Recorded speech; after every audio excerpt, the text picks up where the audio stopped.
Good afternoon. It is 3:07. I'm Pamela Furr in for Brian Wilson on Super Talk 99.7 WTN. The gang's all here. We've got producer Chris there in the producer booth. Hello. And who is it that you are again? What's your name? I think that Matt calls me the redheaded stranger these days. I think I like it. That or Dollar Store Reba. But I'm Pamela Furr. Yeah. I haven't seen you right. in forever. It's been a while, yeah. It has been a while. Now, I was going to sing to Mac Morey. Oh, there he is. I'm here. When there the moon hits your eye like a big pizza pie. That's Mac Morey. Morey. Yes. No, Weber, not for you. That's just too weird for me, man. That's his theme song, and so we lovingly sing that to Mac. It's good to see you as well. It really, truly has been a while, so I'm very pleased to be asked to fill in for Brian Wilson. Now, did he on the air mention Yes, yeah, anything? he has talked about it, yes. All right, so apparently everything went well. He's doing fine. We got the word from Cabana Wife that he's doing great. So he'll be back on Friday, correct? That is true. Okay. Unless his heart is just pumping so that he decides he efficiently. wants to come back tomorrow. Yeah, but I doubt that. I don't think so. I hope he does, but I got things scheduled. He may want to, but Yeah. I think he'll be back Friday. He should probably take another day Yeah. and just relax. Or give me some notice, man, so I can cancel what I've already had scheduled. But anyway, I'm teasing. Good to be with you. Seriously, there are some serious things going on in Middle Tennessee and even more specifically Nashville, Tennessee, that are just blowing my mind. These guys can testify to the fact that all afternoon I'm going, what the... Oh, my God, seriously? These things that are happening today. And, of course, I'm running down the hall. Matt Murphy, do you know about this? And one of those is this story that blows my mind in light of everything we've gone through for the last 7 or 8 months, a community that remains wounded, still needs to heal. At least that's what we're being told, of course, from the Covenant shooting, that we have this story. There is a Belmont student that is clinging to dear life after she was shot. I believe it was yesterday. Some guy was randomly shooting, I guess, at a vehicle and ended up shooting this young girl in the head. And I don't think she's passed away, but the news is that it is very unlikely that she will make it, is the last that I have heard. And I'm going to try to stay on top of that story, say a prayer for this young lady. She's an 18-year-old college student. Well, they have the man in custody right now that did it. Allegedly did it. The man accused of critically injuring this Belmont freshman, are you ready for this? Was actually in custody back in May for another crime, another aggravated assault. In April, I guess, he was charged with aggravated assault with a deadly weapon. But he had a competency hearing, and 3 doctors unanimously testified that Taylor was incompetent to stand trial. So that tells you he was a nut. That tells you he had some mental health problems, right? So because of that, what did Nashville District Attorney Glenn Funk do? Released him. You are on your way. Bye. Be on your way. Go now. Apparently, according to Glenn Funk's office, state and federal law prohibit prosecution of persons found to be incompetent. Yes, we know that. So therefore, Judge Angelita Dalton was mandated to dismiss the case. All right, tell me why they didn't hold him in custody in a mental facility to continue to test him, get him the help that he needs, so that he then can be brought up on these charges and face trial. according to Glenn Funk, because the doctors did not find Mr. Taylor. By the way, his name is Shaquille Taylor. Because the doctors did not find Mr. Taylor met the standards for involuntary commitment, he was released from custody on May 19th, 2023. Now, involuntary custody means they believe, right, that you could be a danger to yourself and to others. Now, if you've been arrested for allegedly committing some sort of aggravated assault with a deadly weapon, that tells me that you might just be a danger to other people. I don't know. I'm not a doctor. I don't even play one on TV. But that just stands to reason, right? And you're telling me that you could not have held this man? The shooter at the Waffle House, what was his name? Reinking was his name. Was quite mentally cuckoo. Couldn't stand trial, so they remanded him into custody into the mental facility until they could get him to the place where he could stand trial. Then he was found guilty. The rest is history. What's the difference in that case and this case? Maybe a little bit more mentally challenged? I don't know. And I'm trying to use the words that the medical community would want me to use. So 3 doctors said he's not competent to stand trial, but he's competent enough to walk the streets of Nashville? That's May 19th, 2023, when he was released. Today's date, 11/8/23. Actually, I guess it happened yesterday. 11/7/2023. He's now accused of shooting 18-year-old Jillian Ludwig. And she may not live. He's in custody now. Are they going to find that he's not competent to stand trial for this? And are they going to release him again? If this is not what we've been talking about for months and months, that there has to be a way to keep those who are a harm to themselves or a harm to others that could be off the streets of Nashville. We've only seen 3 pages, right? 3 pages of the Covenant Manifesto from the deranged transgender. She seemed like she was going to be a harm to others, possibly even herself. Did anybody know any of this? Were there any red flags to anybody? Are we going to discover that at some point?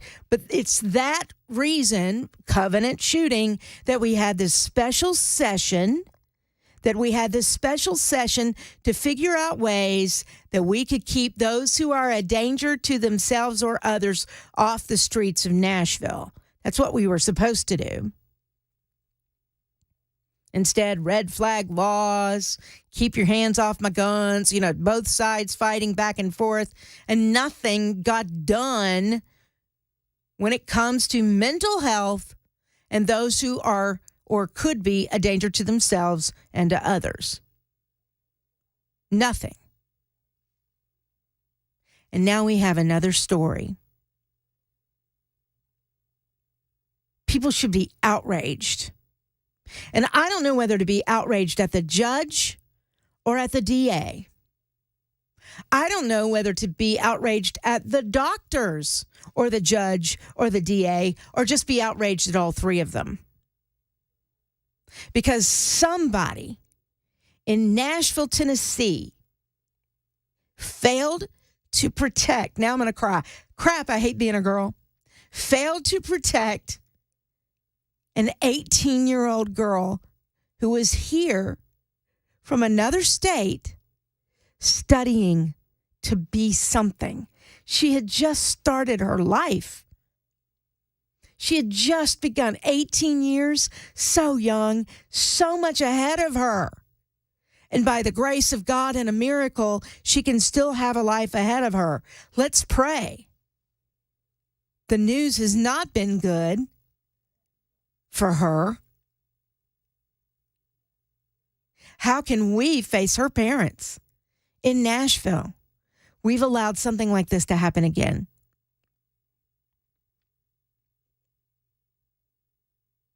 And if he's incompetent, how did he get a hold of a gun?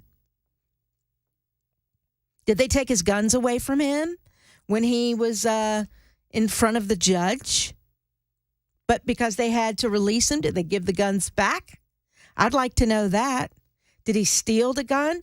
He was pulled over during the summer, according to this story, for being in a where is it? In an F-150. Yeah, here we go. A carjacked Ford F-150.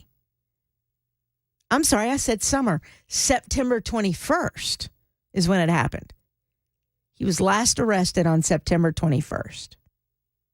It's 2 months ago. After police allegedly spotted him driving a carjacked Ford F-150. You had him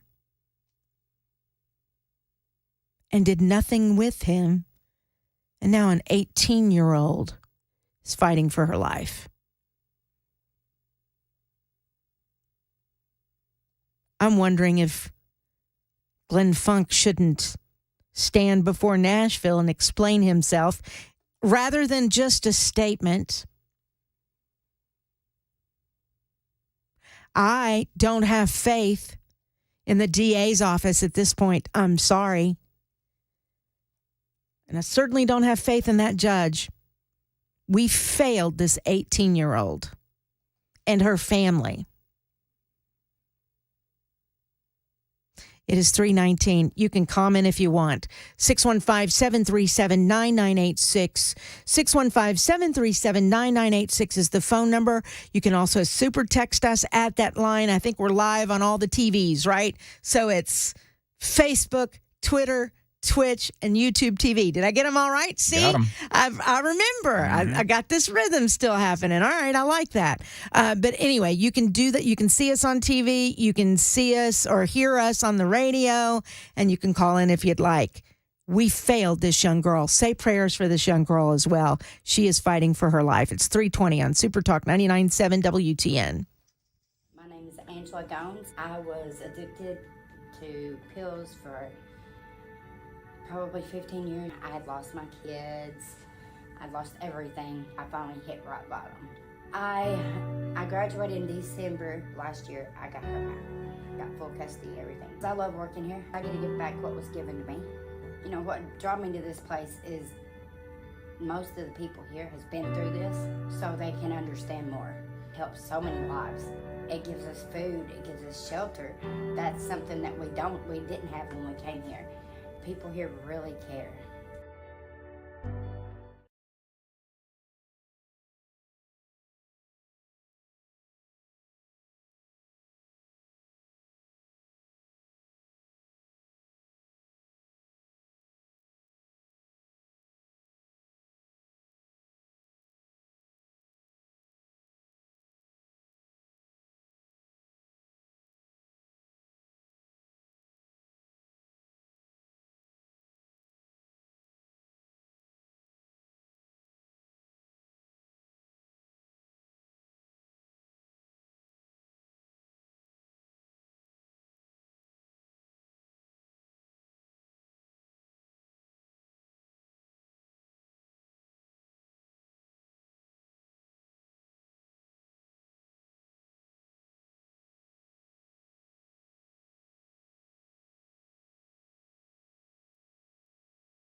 7 Metro police officers placed on administrative leave in relation to the Covenant Manifesto leak. Funding requests coming from the White House and animal abuse in Tennessee. We'll have those stories at 3:30 on Super Talk, 99.7 WTN. Thank you very much, Mac Maury. I appreciate it. That's at 3:30. And we are going to do, what is it? What in the Wild World of Sports with Mac Maury? Is that what it's called? What in the wild? On the wide world of sports. Hey, that's like good. that. We'll consider a change. It's actually Mac's wide world of sports. That's it. 5:25 this afternoon. So we'll be doing that. Yeah, that'll be fun. Oh, yeah. Love it. Looking forward to that. Coming up at 4 o'clock this afternoon. Now, some folks may or may not know this. I actually have I have a real job. I actually do. Are you saying this isn't a real job? This is a fun job, for me. At least it is now, certainly, because I do it like once every month or so, or twice every month or so. But I get to work with the people of Americans for Prosperity, which is an activist group. We are conservatives, or we call ourselves conservatarians. Conservative ideas, libertarian ideas. We believe in a government that fits inside the Constitution. What a concept. So my boss is actually going to come in here at 4 o'clock. Her name is Tori Venable. She's the state director of Americans for Prosperity. And we're going to talk about the upcoming legislative session. There are a lot of things that we need to get done in the state of Tennessee. And one of the important issues that we believe should get done is school choice and education savings accounts. Parents should be able to decide where their student goes to school. Period. End of a discussion. And an education savings account means, I think I have this right. Now, see, I'm still learning. If not, Tori will set me straight at 4.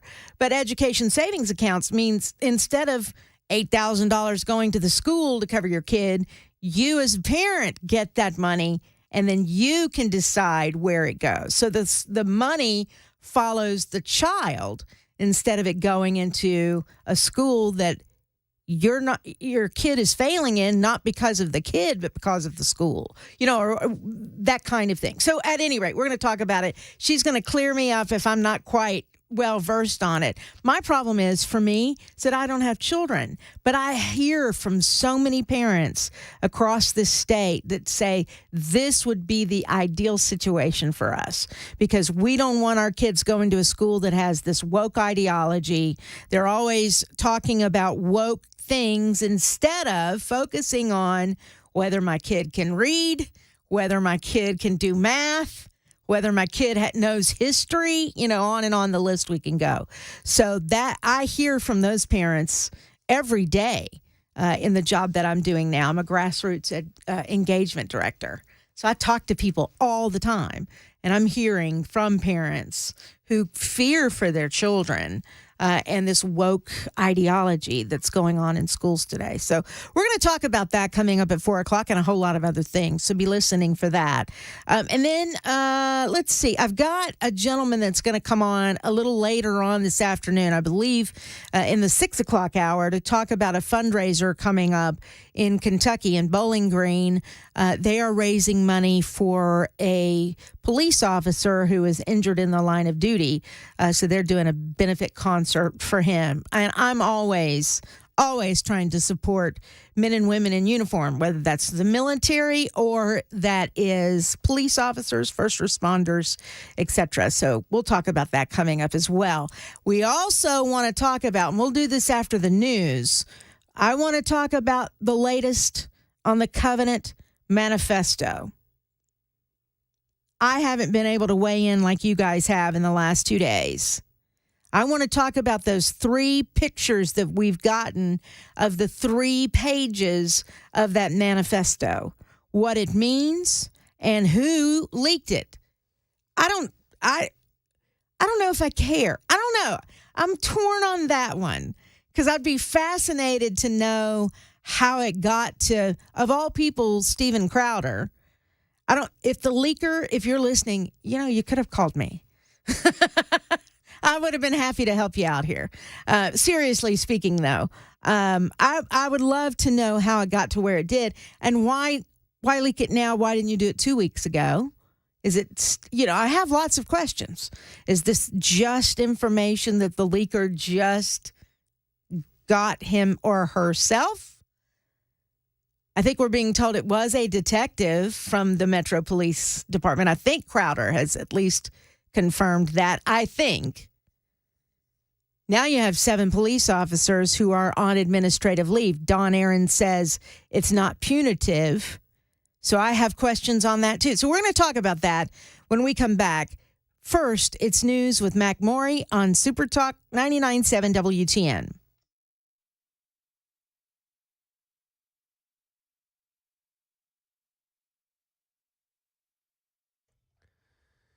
3:30, I'm Mac Maury with your top stories. Right now, 82 degrees in Nashville. Traffic and a weather forecast coming up in 5 minutes. Right now in Tennessee, Channel 4 says that 7 Metro police officers have been put on administrative leave as this investigation continues into who leaked 3 pages from the Covenant Shooters manifesto. MNPD spokesperson Don Aaron made it clear that this move was, quote, absolutely not punitive. Aaron says that it protects the integrity of the still active investigation. These officers will remain nameless out of respect for them. The 7 officers also maintain full police power. And the secretaries for the Health and Human Services and Homeland Security appeared before the Senate Appropriations Committee to discuss President Biden's recent funding requests. Imna Nguyen has more. HHS Secretary Javier Becerra testified that the president's $22 billion funding request for his department would primarily be used to support response teams, fight the opioid crisis, and ensure families do not lose access to affordable child care. It is vital to the success of our communities. DHS Secretary Alejandro Mayorkas also stressed the danger of opioids, specifically fentanyl, saying more than 90% of those drugs are brought into the country through ports of entry. He says more resources are needed to combat the flow. Animal abuse in Tennessee. Fox 17 says that the Animal Rescue Corps rescued over a dozen dogs in Gleason, Tennessee in Weakley County. The dogs were living in a home filled with feces and black widow spiders. They were running around while showing signs of fur loss, parasites, and they were underweight. The ARC says that some of those dogs passed away. Unfortunately, they're taking the survivors to a rescue center in Gallatin. That is the latest news. Weather and traffic next. I'm Mac Maury, WTN News.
We really are passionate about our state. It's so beautiful, and we just want people and all Tennesseans to help us keep it that way. We really want to make sure that, our beauty, and from, west to east to even middle Tennessee, we want to make sure it's nice and clean for everyone to enjoy. I like to get people to volunteer and to get out there and keep our world clean, man. Litter's disgusting. No one likes it. That's right. Yeah, if you ask my wife, I've always said, keep Tennessee beautiful. That's kind of been, I think I found a T-shirt or something a long time ago. It's that marketing. Yeah. Really good job. It's like, yeah. I like that. Yeah. I mean, there's no sense in throwing your trash out the window or when you're hunting or fishing, leaving the trash there on the bank or whatever. It's not worth it. Currently, there are 88 million pieces of litter on Tennessee roadways at any given time in this state. Wow. And TDOT currently spends $23 million on picking up the litter, educating about the litter. The Nobody Trashes Tennessee campaign, there's some great videos out there. And I was watching the litter lessons and the show and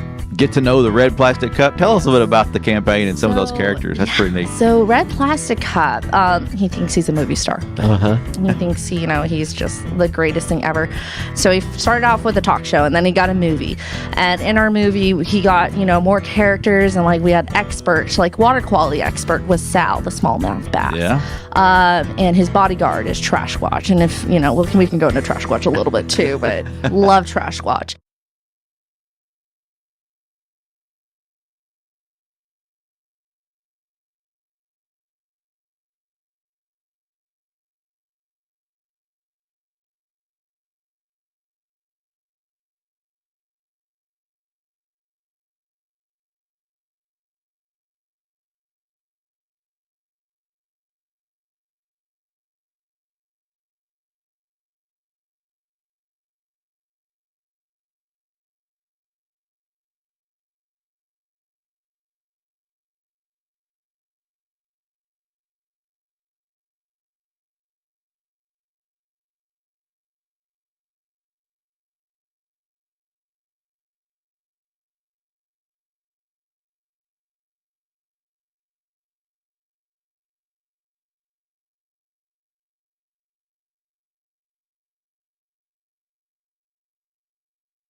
Super Talk 99.7 WTN. It is 3:37. Good afternoon. It is Wednesday afternoon.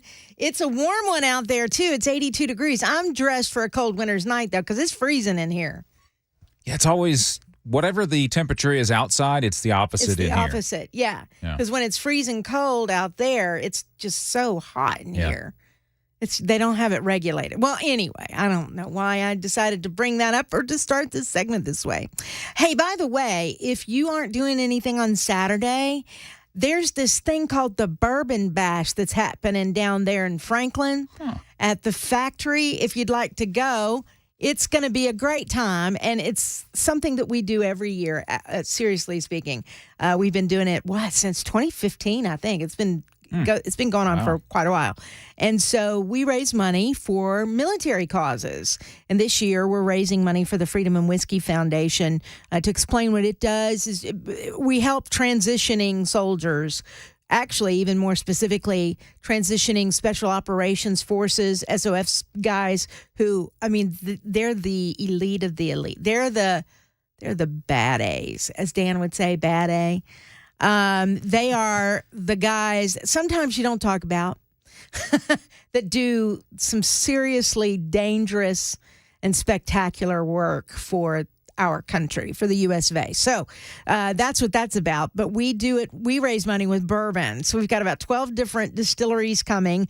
We've got a great band called the Tim Shelton Syndicate. I don't know if you've ever heard of them. They're out of Kentucky. They're a bluegrass band. Can I play? I'm going to play just a little bit of their music just for a second, and then we'll move on. This is very "Oh brother, where art thou?"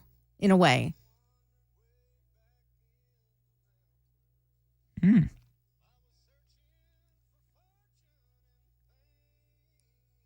Oh, I like it. Yeah.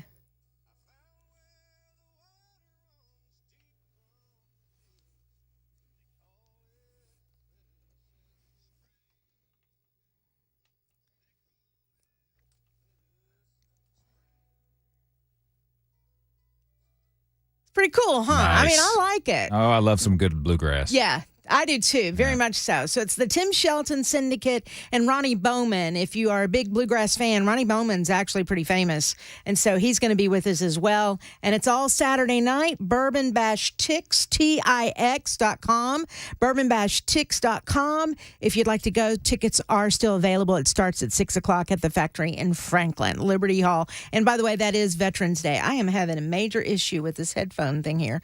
Anyway, I hope you can come. If you make it, man, send me a text saying that you bought tickets. I would love to know that you're going. All right. Let's move on to this story that I find fascinating. And since I am naturally a nosy girl, I have all kinds of questions here. The headline that broke, about 2 hours ago, I guess. Chris and Mac were in the room with me when this story just kind of popped up. 7 officers placed on administrative assignment as investigation into the leak of Covenant school shooters' writings continues. Now, there's several things here. Administrative assignment. I guess it doesn't say administrative leave, does it? So it doesn't sound like they are sending them home with pay, without pay, whatever. It just sounds administrative assignment. I guess they're sitting at a desk. Yeah, it sounds like desk duty. Desk Yeah. duty. That's what it sounds till like. further notice. Because Dawn Aaron, who did actually comment on this, said that the individuals are on administrative assignment to protect the integrity of the active, progressing investigation. So, yeah, that tells me we're going to sit you over here so we can keep our eyes on you till further notice. Or, I mean, that's the way I'm interpreting it. There could be all kinds of things. First of all, 7, that's an interesting number. It's my understanding only one person actually had the documents that were given to Steven Crowder. So, and I'm pretty sure he has said in interviews that a detective was involved in the dissemination of this information. So the 7 that are on administrative leave, I'm wondering if they are the 7 that responded who were at and actively involved in the investigation on the day of the Covenant shooting, just to protect them from questions, to protect them from, I don't know, to see if they can wear them down, to see if they'll talk. I mean, I don't know. There's all kinds of questions here. But I'm going to have to tell you, there's a couple of things for me that I don't understand, and I guess you won't understand until you know who this leaker is. Why Steven Crowder? There's so many local media outlets that you could have given this to. Now, I know there are some media outlets that are now involved in lawsuits with or against the Metro Police Department. The Tennessee Star, one of them. The Tennessean, one of them. Quite a few are suing to have the manifesto released. I've seen some posts where there are those that are saying, it's that Tennessee left-wing media. They've been lying to us all along, saying that there's nothing in that manifesto, but we do have something in that manifesto. They're lying. And I apologize. I probably shouldn't make them sound like rednecks, the posts that I've seen. That's not the case. But I disagree with that. You've got so-called left-wing media outlets that want to get their hands on it just like we do. We're all kind of in this together. The only thing the so-called left-wing media is doing is reporting what the police have been telling us, and the police have been telling us there's nothing in the manifesto that would lead you to believe that she had any kind of hatred toward any specific group. There are those that are saying, no, she hated white people. She was a racist against white people. And I'm thinking, she's white. I think she's white, or was. So I don't know. I think she probably had a deep-rooted hatred for life, for everyone, everybody. She was an unhappy miserable individual. It doesn't take a rocket scientist to figure that out even before you see anything in a manifesto. She hated life, had no respect for life at all.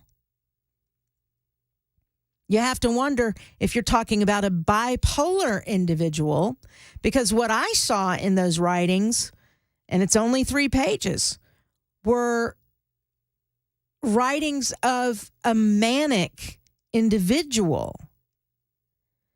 I don't know if you've ever been around someone who's truly bipolar. I know, guys, you like to describe ex-girlfriends. She's crazy. She's bipolar. When she really wasn't. She was just mad at you for something that you did. And she lost her temper, or whatever. But I've heard that so many times. Truly bipolar people are extremes. They used to call it manic depressive, right? And that truly is a great description, because you're manic in one phase where you don't sleep for days. And somebody used this word earlier, and I love it because I like the word screed. These screeds, I think I heard, actually it was Brian Wilson, I think, that used it. Just page after page after page after page of just ramblings and writings, and it's hard to keep up with. When bipolar people are in that manic phase, a rational person has a hard time following. And then go the opposite way. When they're truly in a dark, deep, depressive state, there's nothing that shakes them out of that. And it's one extreme to the other. That's what I see just in those 3 pages. And I'm not a psychologist. I'm not a psychiatrist. That's what I think. I would think that psychologists and psychiatrists would agree that that's what it looks like. The writings of someone in a manic stage, in a manic state.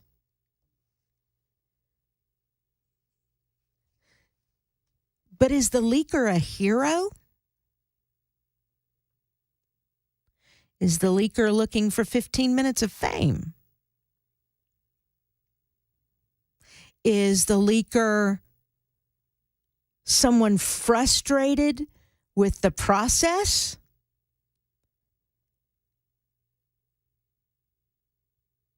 Is the leaker someone we should be angry with?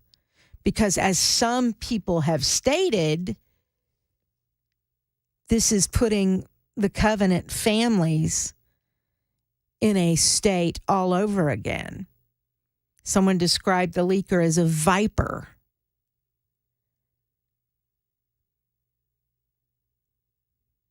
I personally am glad to have seen these 3 pages. I don't know what it is in the mind of the covenant families to lose their loved ones in the violent way that they did. But these writings have no power unless you give it to them. Unless you give those words power, they don't mean anything. They can't hurt you. They can't hurt you.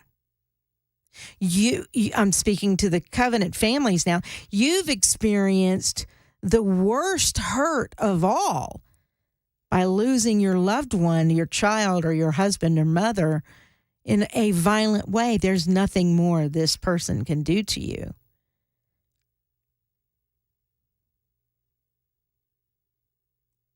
The manifesto is nothing to you unless you give it that kind of power, in my opinion. But what it can do is allow people to get inside the mind of a manic person, of a deranged individual, or someone that may be on medication that really threw them over the edge. And then perhaps we could do things, change laws, make things better so something like this doesn't happen again. Or something like happened to the Belmont student yesterday by a man who was found to be incompetent to stand trial because of his mental capacity or lack thereof, and was released and therefore allowed to do what he did yesterday and shoot a Belmont student, 18 years old. I know you guys want to talk about this, and I want to talk to you about it, but we have to take a break here. And don't forget, at 4:05 this afternoon, Tori Venable with Americans for Prosperity will be in studio to talk about school choice and other things that we're looking at for the legislative session come January the 9th of 2024. I'm Pamela Furr, in for Brian Wilson on Super Talk 99.7 WTN. Hi, I'm Paul Winkler. You often hear me talk about diversification in the investing process, but how do we diversify? Well, we look for things that move in dissimilar fashion historically. Some of those market areas might be really small companies or really large companies, or very growth-oriented companies or value-oriented companies. One of the things that we find is that when we diversify between these various segments, we can reduce the volatility of the portfolio because they don't move in tandem with each other historically. Now, we can do that in U.S. markets, we can do that in international markets, and in emerging markets. And when we can dampen that volatility, we can help get ourselves a little bit of a better outcome as far as knowing what we might likely have in the future, or how we can take income from our investment portfolio. Now, we also want to add fixed income or bonds to the mix as well. Now, if we know that we need to do this, what's the best way to do it? Well, one of the things that we often teach is this concept of market efficiency. This won the Nobel Prize in economics as well. And it's the idea that if I'm investing in, let's say, small value stocks, if we look at professional managers and their ability to say, hey, should I have this stock or that one, and picking companies or areas of the market, we find that they typically get lower returns than the market does on its own. They just add expense and they can add a lot of volatility. One of the things we want to avoid is anything that can hurt your returns and increase your risk in the investing process. To learn more about our approach to investing and financial planning, go to paulwinkler.com and set up a free 15-minute phone call, or call 615-851-1950.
4 o'clock, I'm Mac Maury with your top stories. Right now, 81 degrees on Music Row. Expecting some showers tomorrow. It'll bring a little bit cooler temperatures. Traffic and a weather forecast coming up in 5 minutes.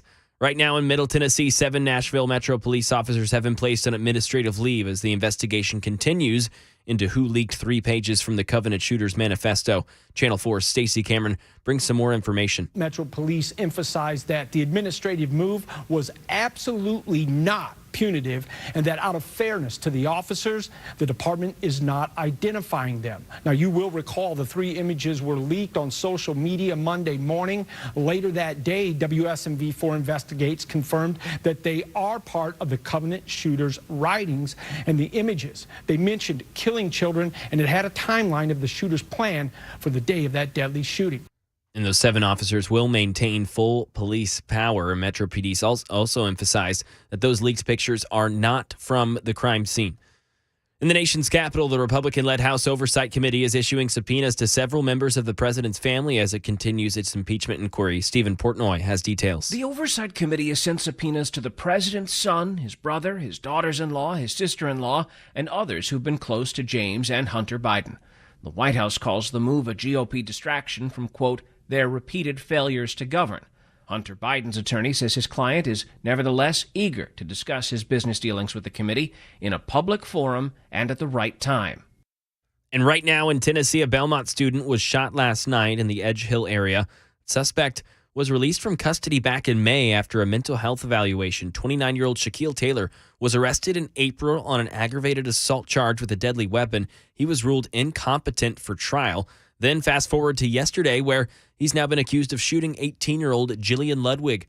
Officials were able to find Taylor because his girlfriend lives nearby in that area. Taylor was booked on a $280,000 bond, and Ludwig is not expected to survive. In some entertainment news, it's time for the end of the year accolades to start, and there's a big one in music. Jason Nathanson. Who is Apple Music's Artist of the Year? It's me. Hi. Taylor Swift gets the honor, and she has the receipts. She's the most streamed woman in Apple Music history. Her Taylor Swift Eras Tour setlist was the most streamed setlist of the year, and this year 65 of her songs reached Apple Music's global daily top 100, more than any other artist. In a statement, Swift thanked her fans for making it all possible, from streaming her music to screaming it in person at her concerts and in movie theaters. And that is the latest news. Traffic and weather next. I'm Mac Maury, WTN News.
Good afternoon. It is 4:06. I'm Pamela Furr in for Brian Wilson on Super Talk 99.7 WTN. Brian, and I'm confirming this, Brian has mentioned that he was having a procedure done today, correct? Yes, he did talk about it. That's producer Chris there over in the producer booth. And then we've got Mac Morey. See, I say Mac Morey now because of the way that I sing it, but Mac Morey over there in the news booth. I have a guest in the studio that we'll introduce here in a second, but just to let her know and others, I do sing to Mac Morey from time to time. We're going to do this again, are we? When the moon hits your eye like a big pizza pie. That's Mac Morey. Yeah. What do you think? Good. Where's Dean Martin when you need him? Well, I watched a documentary. I was telling Mac this earlier. I watched a documentary about Dean Martin over the weekend because I actually didn't know some of the things in his life, and it was interesting. But then they had him singing that song. I came this close to calling Mac, but I thought his girlfriend would not be happy with me if I did. But I came this close. Anyway, so that's Mac, and they're doing the news. But the point is, Brian did talk about his procedure, right? Yes, so correct. Everything went well. Yes, it did. And Cabana Wife gave us the update. Everything's fine. So he'll be back on Friday. Yes, Yeah, that's correct. Good deal. And so your prayers work. That's a good thing. All right, in the studio with me today, I'm a little nervous because I have several bosses in my life. I'm not the boss of my own life these days. So Dan Mandis is the boss here at WTN, and then with Americans for Prosperity, which is the new job I have as a grassroots engagement director here in Middle Tennessee. Tori Venable, the state director, is now my boss. Hello, Tori. Hello, Pamela. Thanks for having me. Yeah, good to have you. I think all the men in the building stopped dead in their tracks when they realized two redheads are working together. Yeah, isn't there some sort of FCC regulation against that? Seems like there would be. All the guys are like, check the book. I'm scared. I'm afraid. Don't be afraid. We don't kill good people. Don't bite usually. Wow, all right. Yeah, usually, yeah. All right, but seriously, I wanted to bring you in here because there is a whole new legislative agenda that's coming up in 2024 for the state of Tennessee, and Americans for Prosperity is certainly supporting some really good legislation that's coming up, and so I wanted to talk to you about that. Absolutely. School choice is number one at the list. School choice is number one. Yeah. We have been working on this for a long time, and I think we're finally in a position where we are going to see universal school choice pass the Tennessee legislature this year, and that's a huge step because that'll include every family, every parent, every child, even teachers, if this is done right, would be able to, leave the public school system or leave wherever they're at and launch their own micro schools. Really? Yeah. I hadn't even thought about that aspect of the whole thing. Well, let's start from the beginning. So what? First of all, what? I think this was on the agenda last year, was it not? And it did not pass, or at least there was conversations about it. It was a smaller version of it, right? Okay. So last year they were going to continue extending out to the other two that were initially in the first bill in 2019, and that was the school districts that had 10% or more of the failing schools in their district. So that was Shelby County and Davidson. And when the initial bill in 2019, it also included, what is Jackson County? The city of Jackson is in... Is it Jackson County? I don't think it's Jackson County. That's a question I do not know. Can't believe I'm drawing a blank. It'll come to me in a minute. Yes. Hamilton County and Knox County. Yeah. Madison County? Madison County. Thank you, Mac. Thank you very much. And so those got stripped out as the bill was working its way through the process. And then last year, this past session, they added Hamilton County to it. Which is Chattanooga. But they were not able to get across the finish line with both Jackson and Knox County. Gotcha. Okay. So now we're looking at just, instead of doing it piecemeal, let's do it for the entire state. Every child, statewide, and the statewide access is really the big thing because, there's a lot of rural areas that they don't have private schools. They don't really have any other options. But if if it's a true ESA, then homeschoolers would even have access to it, and they would be able to purchase their curriculum or homeschool co-op. They would be able to operate through that also. So the school choice would include the education savings account, which is the ESA, correct? It would, yeah, if it's a true ESA. And just for the listeners here, a little bit of a difference, because you're not going to see this in the media, the difference between a voucher and an ESA. That's what I want to know. Okay, so vouchers, it's the money goes from the government to the private school. So it's a direct transfer from government to private school. But with a true education savings account, the money would actually go, or the account would be controlled by the parent. Gotcha. And then the parent would pay, whether it's the private school or for the curriculum or the co-op, whatever it is, right? And so that's how it breaks a lot of the strings attached. Yeah. So if there's, a testing regime that the parent doesn't want their child to be part of, or certain curriculum, whatever that is, that is how it empowers families more than a voucher would. So would you say that certain media outlets are still calling it a voucher problem just to or a voucher idea just to deceive people? Well, I don't think it's to deceive people. I think it's just easy. It's just easier to say voucher. Because then if you have to explain what a real education savings account is, I mean, you got to get into the nuance there. And so education savings account also is 3 words and voucher is 1.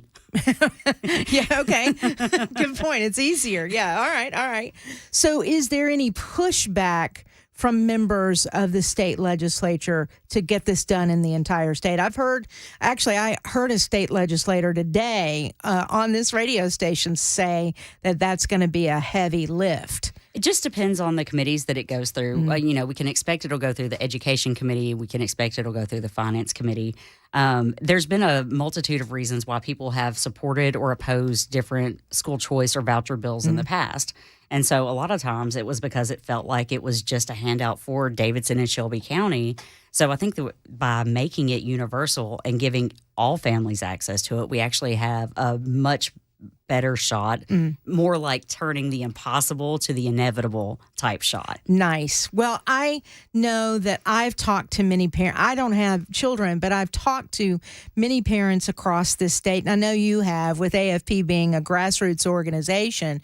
I've been able to talk to parents. What would you say is the number one reason why parents want this choice for their kids here in Tennessee? Well, families really have a multitude of reasons, right? Yeah. Because sometimes the kids learn different. They want a different setting. Sometimes they're fed up with the woke ideology that they feel like is being pushed on them within the school system. So, and that's what I'm hearing mostly. Yeah. So you hear that a lot. There's a ton of different reasons. There's other schools or private schools that focus in on technical training or offer advanced level classes or CTE. There's different things that parents should have access to, and the parent who is going to better know that child and how that child learns best than their parent. The parent, yeah. I have to wonder, with all of these things that we're talking about in the news and on WTN, I know the news has been pretty heavy today on these hearings that have been going on that says Tennessee doesn't want federal dollars anymore for education. With all of I'm wondering if we might get to the place where there's no longer a Department of Education and each state can decide what they want to do with their children. And then in Tennessee, if we pass the school choice, it's the parents that get to decide the education of their kids. Well, I think it's definitely something worth talking about, right? Because I missed the hearing today, so I was really interested to hear what the person from the Federal Department of Education had to say, because they're saying that, Tennessee might still be on the hook to have to do certain things. But it's like, but what are they going to do? What are they going to do if we're not taking the money? And that's the carrot with the string attached. Right. If our state is not taking that money, what are they going to do to enforce any of these things? Right. I'm genuinely curious. Would like to know. Yeah, I hope that was addressed today. I'd like to see it. I don't think it was, because the Fed guy did not show up for the hearing. Did you know that? I did not know that. That is the latest information that I have on that, and I'll double check that. But that is what I saw coming from one of the news organizations, that the Fed guy didn't show, and I don't know why. Well, that just seems kind of off. You would think that they would want to be there to say, this is so important. But, here's the thing is, like, if for some reason, just hypothetically, if Tennessee decided they were going to opt out of the federal education funding, that would break all of those federal overreach, federal strings attached. And there's plenty of things that our public schools don't like to do, but that are tied to the federal parts, the federal funds. And so if we were to do that, which would be at a cost, like I think it's like $1.2 billion. So it would be at a recurring cost if our state did that. But if Tennessee did that, I think that you would suddenly see other states. You would see Texas. You would see Florida. You would see a lot of the other states that feel the same way as our legislators in Tennessee feel. And I mean, and if enough states opted out of the Federal Department of Education, I think that might be the end of the Federal Department of Education. So, and that I would think would be a good thing, because that has become such a bureaucratic mess, and the only people that are losing here are our kids. The feds win, and our kids lose. Well, ever since they've been involved, you've seen the quality of public education go down. And I mean, I hate to see that, it's tying our teachers' hands in the way that it has. Yeah, I agree with you. It's 4:17. When we come back, we're going to talk a little bit more about that and some other things that are coming up for the legislative agenda in 2024. It's not just an election year, but it's also another general session year. And although Tennessee is the greatest state to live in my opinion, we still have some work to do. We got to tweak some things. And so we're working on doing that with Americans for Prosperity and, of course, you guys, the true volunteers in the state of Tennessee. It's 4:17. I am Pamela Furr in for Brian Wilson on Super Talk 99.7 WTN. My name is Angela Gones. I was addicted to pills for probably 15 years. I had lost my kids. I'd lost everything. I finally hit rock bottom. I graduated in December last year. I got her back. Got full custody, everything. I love working here. I get to give back what was given to me. You know, what drew me to this place is most of the people here has been through this, so they can understand more. It helps so many lives. It gives us food, it gives us shelter. That's something that we didn't have when we came here. People here really care.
Multiple Metro police officers put on administrative leave in regards to the leak of the Covenant Shooters Manifesto and the money news. That and more, 4:30 Super Talk, 99.7 WTN. Super Talk 99.7 WTN. It is 4:22. Thank you, Mac Maury. I'm Pamela Furr in for Brian Wilson. Our super text line is open if you want to make some comments or if you have any questions for our guest, Tori Venable, who is here with Americans for Prosperity Tennessee. Glad to have you in the studio today. Go ahead. Glad to be here. I'm sorry. I'm doing all these things behind the scenes and it throws people off. We do have one. So we were talking about school choice and education savings accounts that we want the state legislature to vote in favor of come the new general session. We do have one comment from someone who says vouchers will not help low-income families. Do you have and he probably means ESAs also. And I don't know how that. Well, when he says it won't help, I don't understand why it wouldn't help. I mean, if that gives a family that opportunity that they wouldn't have otherwise. But I mean, what we're looking at is not going to have income caps on it either. So, I mean, after somebody making $100,000, it doesn't matter that 8,000 or 7,000, whatever it is, the number ends follows the child. Yeah, because that's what it is. It's their tax dollars that are funding education, and the education dollars will follow the child to whichever is going to be the best environment for them. So, I mean, you know, that could be public school. That could be private school. Because we also support open enrollment. We also support public school choice and charter schools, which are also public schools. I mean, it should really be up to the parent to determine what's going to be the best option for their child to have a fulfilling education. So I would think for a low-income family, that would be a breath. You know, we can take the strain off a little bit at least. You know, we'll have that $8,000 to help our kid, even if they want to stay in the school where they are. So if they stay in the school where they're at, they're not going to, if they stay within the public system, I don't think that they would have the education savings accounts. But you still have the opportunities to transfer. Like Davidson County has an open enrollment policy. We've passed it so that each district has open enrollment policies. They're supposed to publish the number of open seats that they have by grade in each district. And after they allow families to freely transfer within the district, they're supposed to take kids from outside of the district too. Oh, interesting. Okay. But the parents have to provide transportation. Sure. So there's not really any dollars attached to that. But for ESAs, you know, whether it's a charter school or not a charter school, I'm sorry, whether it's a private school or if they wanted to attend a micro school or if they wanted to do some virtual academy, there's a number of different things of ways you that they would have use access to. That's very interesting to me. You've got to look at the smaller counties that don't have those opportunities is another texter. Yeah, that's the main thing. I mean, that's why it should be statewide and it should include or give homeschoolers totally have the option not to do it. So just to be super clear with that. So anyone that doesn't want to do it don't have to. Yeah, you don't have to do it. Right. But if you're a parent and you're in one of those rural counties, there's not a private school anywhere around there, and you know you have a friend that's a retired teacher and she's like, yeah, you know, I'll take 10 kids and teach them. If those 10 families have ESAs, that teacher is making $70,000 a year just right to off the bat. teach 10 kids. That's actually pretty interesting. And they would be making more money as a retired teacher or as a teacher than some of the schools pay. Yeah, because I mean that also brings in competition for their labor. So whether it's in the private school or if they're starting their own micro school, there's a number of different things. And I mean it's wide open in what they can do for that. What should parents do at this point? How can they get involved in what could be a fight with our state legislature? So the number one thing I would say, go on and reach out to Pamela Furr right now. She's if you're in Middle Tennessee, but reach out to Americans for Prosperity. We've got people all across the state. We are currently canvassing. We're knocking hundreds of thousands of doors. We did 300,000 doors? And since just June, I just looked at the numbers, just on doors, not including phone calls, we've made 186,000 voter contacts. Nice. That's fantastic. As we continue to grow, we will probably be in the range of hitting about 200,000 doors every 2 to 3 months. That's excellent. So, I mean, that's a lot of doors, and that's talking to a lot of people. And so if you want to get involved, I'm going to do something crazy, Tori. Okay. I didn't even ask your permission if I can do this. I'm going to give my work cell phone number. Do it. If people want to get involved, I'm going to give you my work cell phone number, and if text me, you can call, leave a message. If you want to get in this fight to get school choice passed in the state of Tennessee, we'd love to have you. 615-308-7013. That's 615-308-7013. I'll give it to producer Chris, too. And if somebody calls and says, what's that number again? It's 308-7013. And this isn't the only thing that Americans for Prosperity is working on.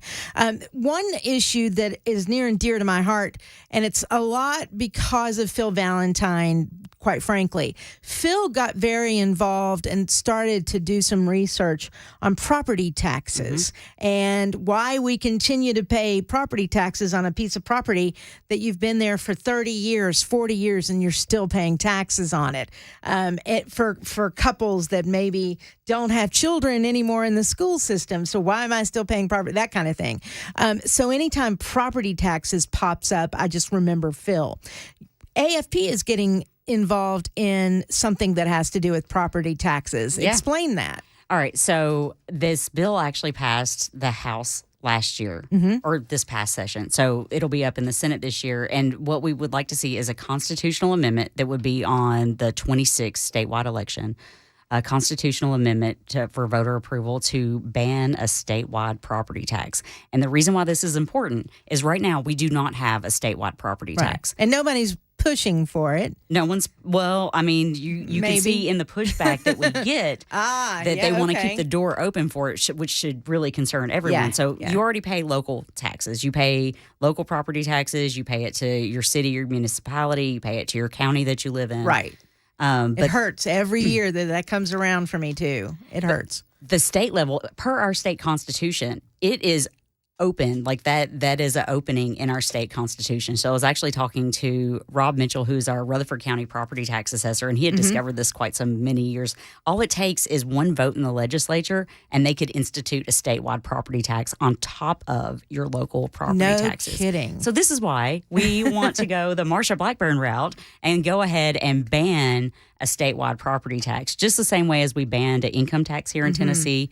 We just want to head it off at the pass and make sure that no future legislature gets squirrely or crazy and thinks that they're just going to levy a statewide property tax on Tennesseans. Or do what Mayor Cooper did when it came to raising taxes, to invoke some sort of emergency when you really didn't need to do that. I could see the state doing that. Oh, it's an emergency. We got rid of the federal funding for schools, and now we need to raise your property. Crisis is the rallying cry of the tyrant. It really is. So we want to prevent that. So that's a good one. That sounds great to me. That seems like a no-brainer. That seems like you can just call your congressman or your legislator. State senators. Yeah, that's who we're working on right now. State senators. Because it passed in the House. It's already passed in the House. So we need the same bill to pass the state Senate. And then the following 2 years, we need it to pass by a 2/3 majority on in the both ballot. the House and the Senate in order to get it on the ballot. Then we get it on the ballot. ballot. We get it on the ballot and it goes to the voters It's for approval. crazy how you get things in the state constitution to me. All right, cool. When we come back, there's another issue that I need an explanation on. Some of you as Republicans, as conservatives, you've probably seen End the Con. And you wonder, what the heck does that mean? Well, we're going to find out when we come back. I'm Pamela Furr in for Brian Wilson. Tori Venable with Americans for Prosperity in the studio with me. It's 4:30 on Super Talk 99.7 WTN.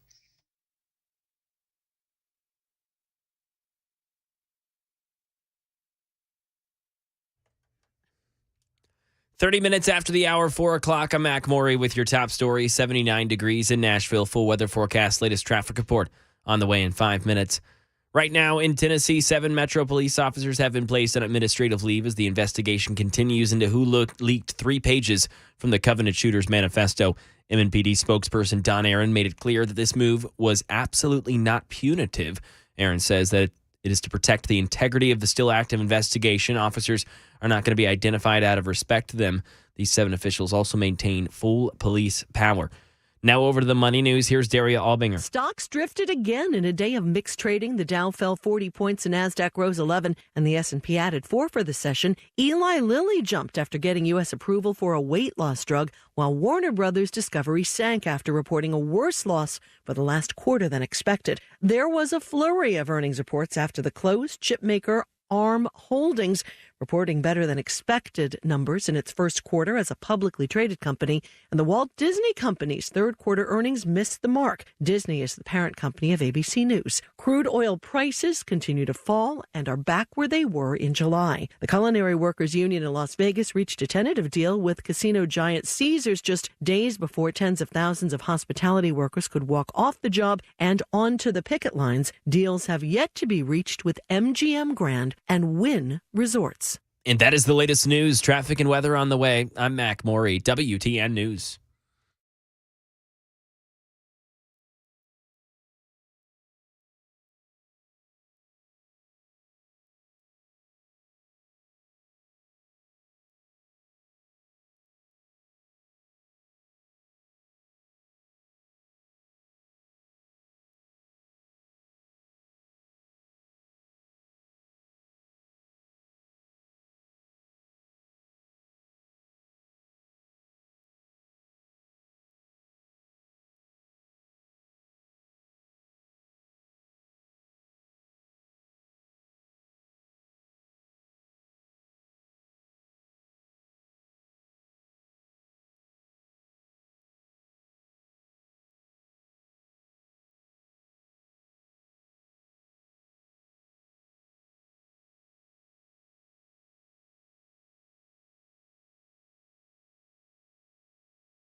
Super Talk 99.7 WTN. It is 4:38. I am Pamela Furr in for Brian Wilson. Glad to have you today. Brian will be back on Friday. By the way, completely forgot about this. Y'all know there's a presidential debate tonight, don't you?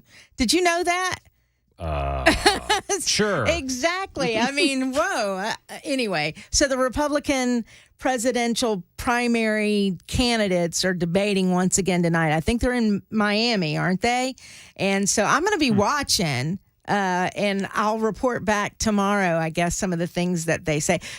You know what? I've got Tori in the studio. Who do you think will do well tonight? Because the last one, that was brutal. That was really awful last time. So, I think amongst those on the stage, it's clearly Nikki Haley and Ron DeSantis who are the front runners of those on the stage.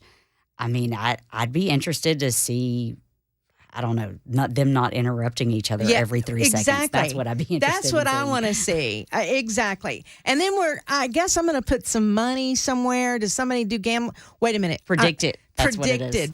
I want to see what phrase Chris Christie comes up with tonight. Because the last time, wasn't it Donald Duck? Oh, yeah. They called him Donald Duck. So I want to see what he comes up with. He's the comedy relief of it all. All right, enough about that. Let's get back to, we were talking about earlier, I know we want to get the ability for the state of Tennessee to take property tax out of the Constitution. Did I phrase that right? Did I say it right? Just a preemptive ban on a statewide property tax. No one's calling for it right at this moment, but we don't want them to ever get there. And you think about it, if we run into opposition, then that tells you enough. Yeah.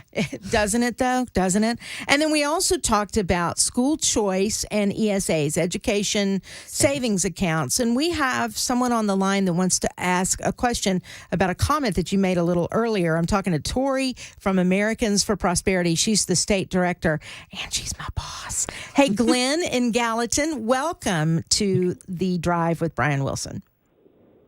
Hi, I just like to know what a micro school is. Yeah, you mentioned that a little earlier. Thank you for the call, Glenn. We'll explain a little bit of that. So think of a micro school as like a mini homeschool co-op. And so that's where if we had education savings accounts, a group of parents could get together and say, hey, we want to hire a teacher, or we want to hire someone that's going to just focus in on our kids. And it would be like a homeschool, except you would have a teacher that you would hire. And so that's the short version of it. Yeah. So it basically took off during COVID when the schools were shut down. A lot of families were looking and trying to figure out, like, well, how are we going to get our kids educated? Because the online version just did not work for some at families. All. Yeah. It worked for some kids. Some kids excelled, but there was a lot of families it didn't work for at all. And so they were looking at hiring essentially like a private tutor that would come in and teach a small group of children. And so that's essentially what a micro school would be. You would have someone that would be able to come in and you'd be able to partner together with other families and have someone just focus solely on your kids. I would think that would be. I feel like I went to a micro school, even though it was just a small Christian school. I was one of 7 graduates. Okay, that's pretty small. Yeah, that's pretty small. Now, the whole school, I think we had about 100 students. It was K through 12, but my graduating class was 7 people. I won't tell you what year, but is a long time ago. 1999, Pamela. Yes, that's it. Thank you. There's a reason why I like you. All right, so there's another fight, if you will, that Americans for Prosperity is getting involved in. What does "in the con" mean? I honestly had not heard that phrase until, actually, I think I heard it during last legislative session, and things kind of got sideways or something. So think of it as, well, here, CON stands for Certificate of Need. Mm-hmm. And so many, many years ago, the federal government, again with their federal strings attached, dangled dollars to the states and said, hey, create these additional regulations to prevent, that way we can centrally plan where hospitals go and where medical care goes. Mm-hmm. And the thought was that they would make it more accessible and cheaper. That sounds reasonable. That sounds like a great idea, right? Because that's why we're involved in this fight to end the con, because we want to see healthcare be more accessible and be more affordable for families. And so they found out pretty quickly that it did not, in fact, reduce cost or increase access. And so a number of states, I think 15 or 16 states, have completely repealed it already. We've been working on this for a few years now, and we're at the finish line now where we think that it will be a complete repeal is what we'll be talking about this year. And so instead of it being a government permission slip for a hospital to open, there's already regulations in place. They already have to meet certain standards. They already have to be accredited. There's all these other things that they already have to do. But this was like an additional burden that they would have to go through this bureaucratic process and pay hundreds of thousands of dollars sometimes just to even start to break ground. And the worst part about it was this board that made the decision on whether you got the government permission slip was made up by your competitors. So imagine, which is so weird. So you're saying like I'm just going to use this isn't necessarily happening. I'm just using this for an example. So you're saying let's pick a county. Let's pick Wilson County. And if St. Thomas has a hospital there, but what's the other? But what is it? TriStar maybe? It's TriStar, yeah. So, but TriStar wanted to build a hospital there because they felt like there was a need to have two, because the population says that there's a need. Someone from St. Thomas could very well be on the board that decides whether TriStar can come in there and build a hospital. Yes. That's crazy. It is crazy. And so, I mean, I usually break it down for folks that are not like that involved in healthcare is like, think of it as fast food restaurants and say you wanted to open a Chick-fil-A, and then McDonald's and Burger King sit on the board and said, oh no, you can't open a Chick-fil-A because we already have the whole market on tenders and no one else should be selling chicken tenders in this area. There's just really not. us. Yeah, there's no need. We've supplied the need. So that's crazy. First of all, it's crazy to me, and I would think that Phil used to say it. The marketplace will dictate.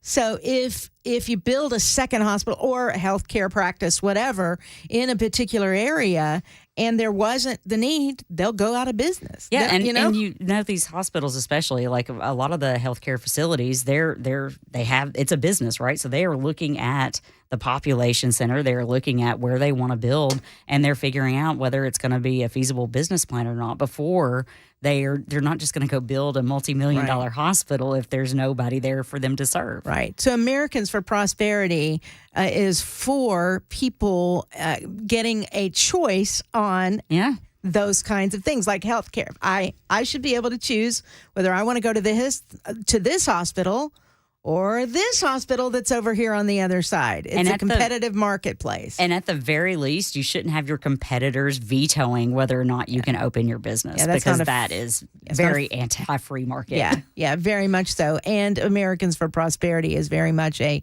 pro-free market organization. Well, so what are you asking lawmakers to do? You said, or I think you said this a little earlier, that there was some activity on this last session. So where are we now? There's actually a bill that's being drafted right now, and it would basically shift a lot of these things over. So we would completely repeal the con. So all of the different things, and instead of them adding additional regulations or anything, they already have industry standards for nursing homes, for hospitals, so they're going to have to meet these quality control standards, and it's about quality and what they can provide, not about your competitors saying, yeah, it's okay for you to be in our backyard or down the road. Yeah. Well, I mean, I like the fact in Nashville, I think there are some bad things about being in Nashville. I have a Nashville zip code, and then there are some good things. I do like the fact, I can choose. Am I going to go to Centennial or am I going to go to St. Thomas, which used to be Baptist, and that was my choice. I can go to Vanderbilt. I can go to Summit.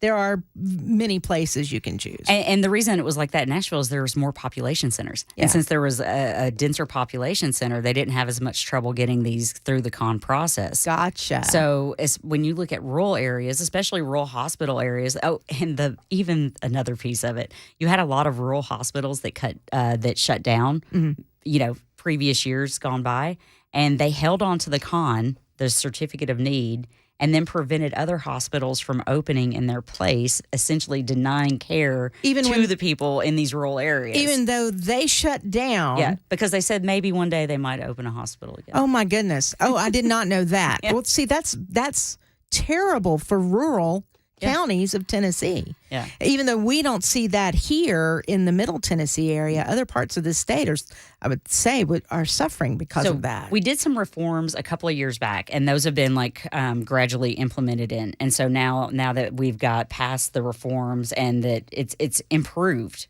Granted, they cut the cost and the time in half of what it would take to get the certificate of need. Now we're just looking to get rid of it entirely. Get rid of it. That sounds good to me. All right, we're going to take a quick break. When we come back, we'll wrap things up with Tori Venable. She's the state director for Americans for Prosperity Tennessee. If you want to get involved in this fight, I'm going to give my phone number out again. I'm going to get my work phone number out. One more time, it's 615-308-7013, 615-308-7013. I'm a grassroots engagement director and would love to see you volunteer if you believe in the things that Tori talked about and more. I mean, there's a lot more. Lower taxes, less government, more freedom. There's plenty of things. Plenty of things. Come see us. Yep. All right, 4:48. We'll wrap this up when we come back. I'm Pamela Furr, in for Brian Wilson on Super Talk 99.7 WTN. Hi, I'm Paul Winkler. You often hear me talk about diversification in the investing process, but how do we diversify? Well, we look for things that move in dissimilar fashion historically. Some of those market areas might be really small companies or really large companies, or very growth-oriented companies or value-oriented companies. And one of the things that we find is that when we diversify between these various segments, we can reduce the volatility of the portfolio because they don't move in tandem with each other historically. Now, we can do that in U.S. markets, we can do that in international markets, and in emerging markets. And when we can dampen that volatility, we can help get ourselves a little bit of a better outcome as far as knowing what we might likely have in the future, or how we can take income from our investment portfolio. Now, we also want to add fixed income or bonds to the mix as well. Now, if we know that we need to do this, what's the best way to do it? Well, one of the things that we often teach is this concept of market efficiency. This won the Nobel Prize in economics as well. And it's the idea that if I'm investing in, let's say, small value stocks, if we look at professional managers and their ability to say, hey, should I have this stock or that one, and picking companies or areas of the market, we find that they typically get lower returns than the market does on its own. They just add expense and they can add a lot of volatility. One of the things we want to avoid is anything that can hurt your returns and increase your risk in the investing process. To learn more about our approach to investing and financial planning, go to paulwinkler.com and set up a free 15-minute phone call or call 615-851-1950.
Ripple effects continue from the leaked Covenant Shooters manifesto. We'll tell you the latest developments. An ongoing President Biden impeachment inquiry. There's updates there as well. Plus, a Belmont student was shot yesterday. 5 o'clock, Super Talk, 99.7 WTN. Thank you, Mac Maury. It is 4:56. We only have about a minute or two left. I'm talking to Tori Venable. She is the state director of Americans for Prosperity, Tennessee. The bottom line is people need to get involved, don't Absolutely. they? You know, we're a volunteer organization. You should come volunteer with Pamela. Mm-hmm. You should come out to our office. We do a day of action once a month. We've got one coming up on November 18th. And that's when we join together where people either they do phone banking and they call their fellow Tennesseans and poll them on these issues, or they come out and knock doors with us. Yeah. And so that's what we do. The next day of action is November 18th. We would love to see some new faces in our office as we head out and make it happen. And I like talking to individuals, talking to our neighbors. I'm going to give you my phone number one more time. This is my work phone number. Don't be a crazy. Be somebody who wants to get involved. 615-308-7013. 615-308-7013. We're even doing a debate watch party this evening. Yeah, we are. You want to watch the debate with us? Call that number, and we'll get you all set up. How's that? Don't forget to follow us on social media. That's where we've got, you can see all the cool things that Pamela and I are doing out in the streets or at our office or at these different events to reignite the American dream. So we've got Twitter and Facebook, or Twitter and Instagram is AFPTN. And our Facebook is AFP-Tennessee. So you can follow along and see what we're doing there. Perfect. Thank you, Tori Venable, for being with us today. Again, State Director for Americans for Prosperity, Tennessee. More to come. I'm Pamela Furr on Super Talk 99.7 WTN.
Five o'clock, I'm Mac Maury with your top story. 77 degrees in Nashville. Latest traffic report and a weather forecast on the way in 5 minutes.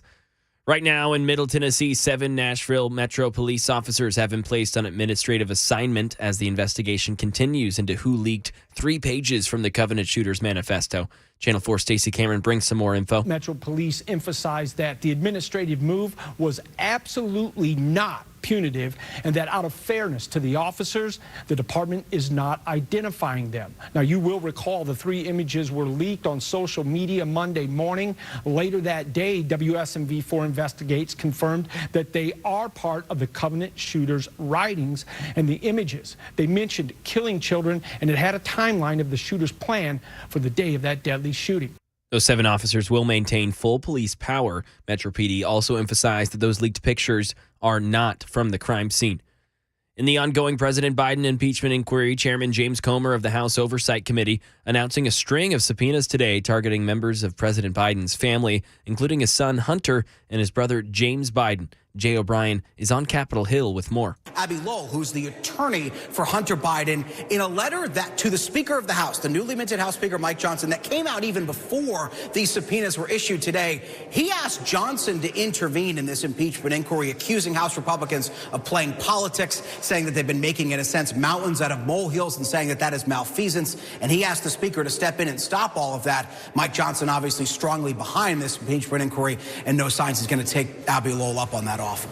And right now in Tennessee, a Belmont student, 18-year-old Jillian Ludwig, was shot yesterday in the Edge Hill area by a stray bullet. Channel 4's Brendan Tierney brings us more. Metro Police say Jillian Ludwig was a freshman at Belmont University and was running on the track in the park around 2:30 yesterday afternoon. Police say she was shot in the head by a stray bullet fired from across the street and laid on the ground for around an hour before someone found her. Suspect, 29-year-old Shaquille Taylor, was arrested in April on an aggravated assault charge with a deadly weapon. He was ruled incompetent for trial. And fast forward to yesterday, where he missed his shots fired at a car, putting Ludwig in critical condition. She's not expected to survive. And Taylor is in jail on a $280,000 bond. That is the latest news. Traffic and weather on the way. I'm Mac Morey, WTN News.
Good afternoon. It is 5:06. I'm Pamela Furr in for Brian Wilson on Super Talk 99.7 WTN.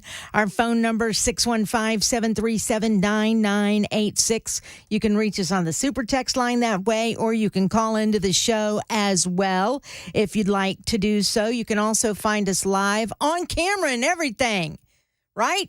Is that camera up and rolling and rolling? Yes. How close is it to my nose? That's what I want to know. Counting those nose hairs. Anyway, I'm not a big fan of the camera. I'm just not. I'm not a fan of the camera because I don't have any control over it. So I don't know what you're looking at. I don't know what angle you're looking at. I don't like it. I don't like it. But maybe you'll like it. Tune in, right? It's on what? Facebook, Twitter, Twitch. Yep. YouTube, TV. I think you can find it also at 997wtn.com, right? Isn't it up there as well? Mm-hmm. So check it out if you want to. Make fun of me if you wish. I am the redhead who put on way too much makeup today. All right. I'm glad to be here, though. Thank you to Brian for allowing me to sit in his chair today. He is doing well. He had a procedure today, and Cabana wife let us know that he came out fine. And he should be back to work on Friday, right? Yep. All right. Good deal. 100% apparently his heart now functioning at. Oh, see, now that's fantastic. Yeah. Or, close. I so guess. he had like an ablation or something? Yes, this was round 2. And this was public knowledge. I'm not saying anything that he didn't want disclosed. He knows better than to tell me something that he doesn't. No, I'm teasing. Yeah, he had a bit of an arrhythmia. That does not sound good. When you're talking about your heart. His heart was just not beating like it was supposed to in a normal fashion. Yeah. So they were trying to correct that. Gotcha. And I think they pretty much got it nailed. Good. Good. Very, very good. Yep. People take for granted the little things like a heartbeat and how it makes you feel if it's not working properly. Yeah. Because he was telling me at some point, he just felt tired. Mm-hmm. Could fall asleep at the drop of a hat. And even with the last procedure, even though it wasn't 100%, he felt it, yeah. 100% better. What he thought was 100%. Now he's going to feel even better than that. Yeah, I was telling him yesterday he's going to start training for his marathon now. Is that what he's going to do? He's going to have all this new energy. Right? Yeah. Or maybe play the guitar, a little faster. That's what's been holding him back all these years. Grooving a little better after this procedure. All right, good deal. Well, he's in our prayers. He continues to be in our prayers, but I'm sure he will be fine, and he will be back on Friday to tell you all about it. Meanwhile, it is 5:09, and the countdown is on for a presidential debate tonight. Crickets. Now, I'm interested in watching it. Now, I will tell you, Donald Trump is doing a rally across the street in Miami. At the same time, the Republican presidential contenders are debating there in Miami. And by the way, it's only 5 this time. So the last time was 7. So this time it'll be 5. So each candidate's going to get more time to talk over one another. So it'll be DeSantis, it'll be Nikki Haley, and those are the ones that seem to be kind of at the top of the heap when it comes to reaction to the debate. I mean, obviously, Donald Trump is way ahead, on that heap. But so it's Ron DeSantis, then Nikki Haley, and then it'll be Vivek Ramaswamy, who somebody tweeted out today, and I wish I could remember. I have short-term memory issues. I'm sorry. I'm getting old. I can't blame COVID anymore. I think it's my age. I'm getting old. I can't remember.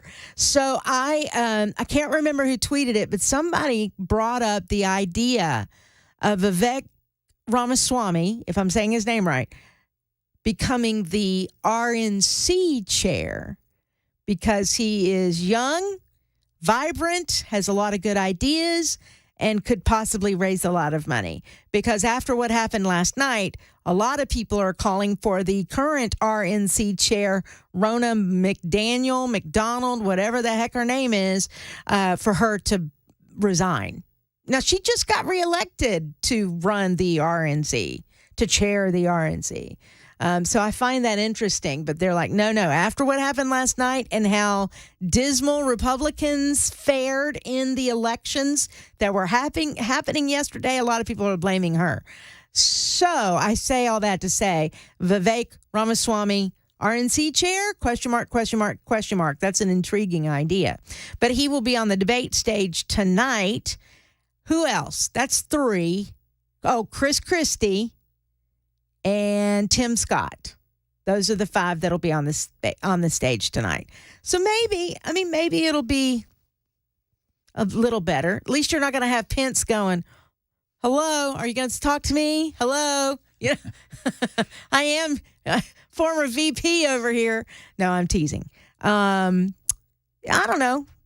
It should be, I'm going to watch it. It should be interesting. Maybe.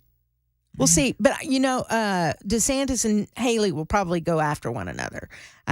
So we'll see how that fares this evening. I'm going to be a part of a debate watching party. If anybody wants to join me, you can send a super text line and I'll tell you where it's. Maybe I'll Secret tell you. Location. Undisclosed bunker. 615-737-9986. Now, that's the presidential stuff. And by the way, there is a poll out there that I'm going to talk about a little later on. We've got 2 more hours together, right? Or an hour and 45 minutes still left together. There's a poll that came out this week. We heard about the one that does have Trump leading and beating Joe Biden in the swing states, I think all but one swing state.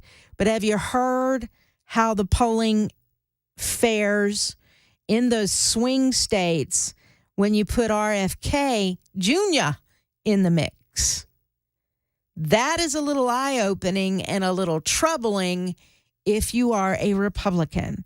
And so we will talk about that coming up on the show. But let's get into some more local issues, because I think there's a couple of stories out there that should make you very angry, should make you extremely angry. I know Mac has had it in his news. I'm going to bring this maybe with some more details to you now. There's a young girl, and I think she's still fighting for her life.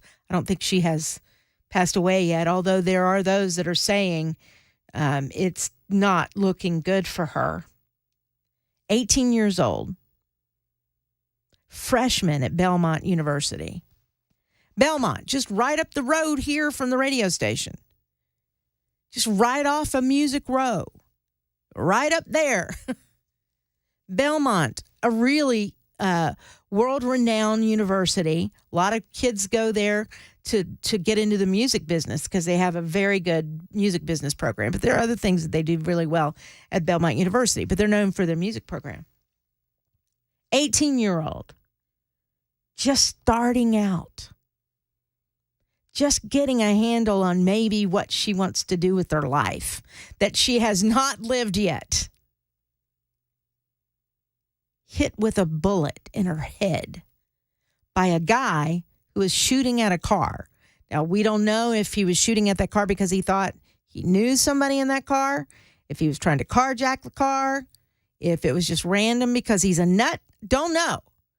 But one of those bullets hit her in the head, and she's in extremely critical condition.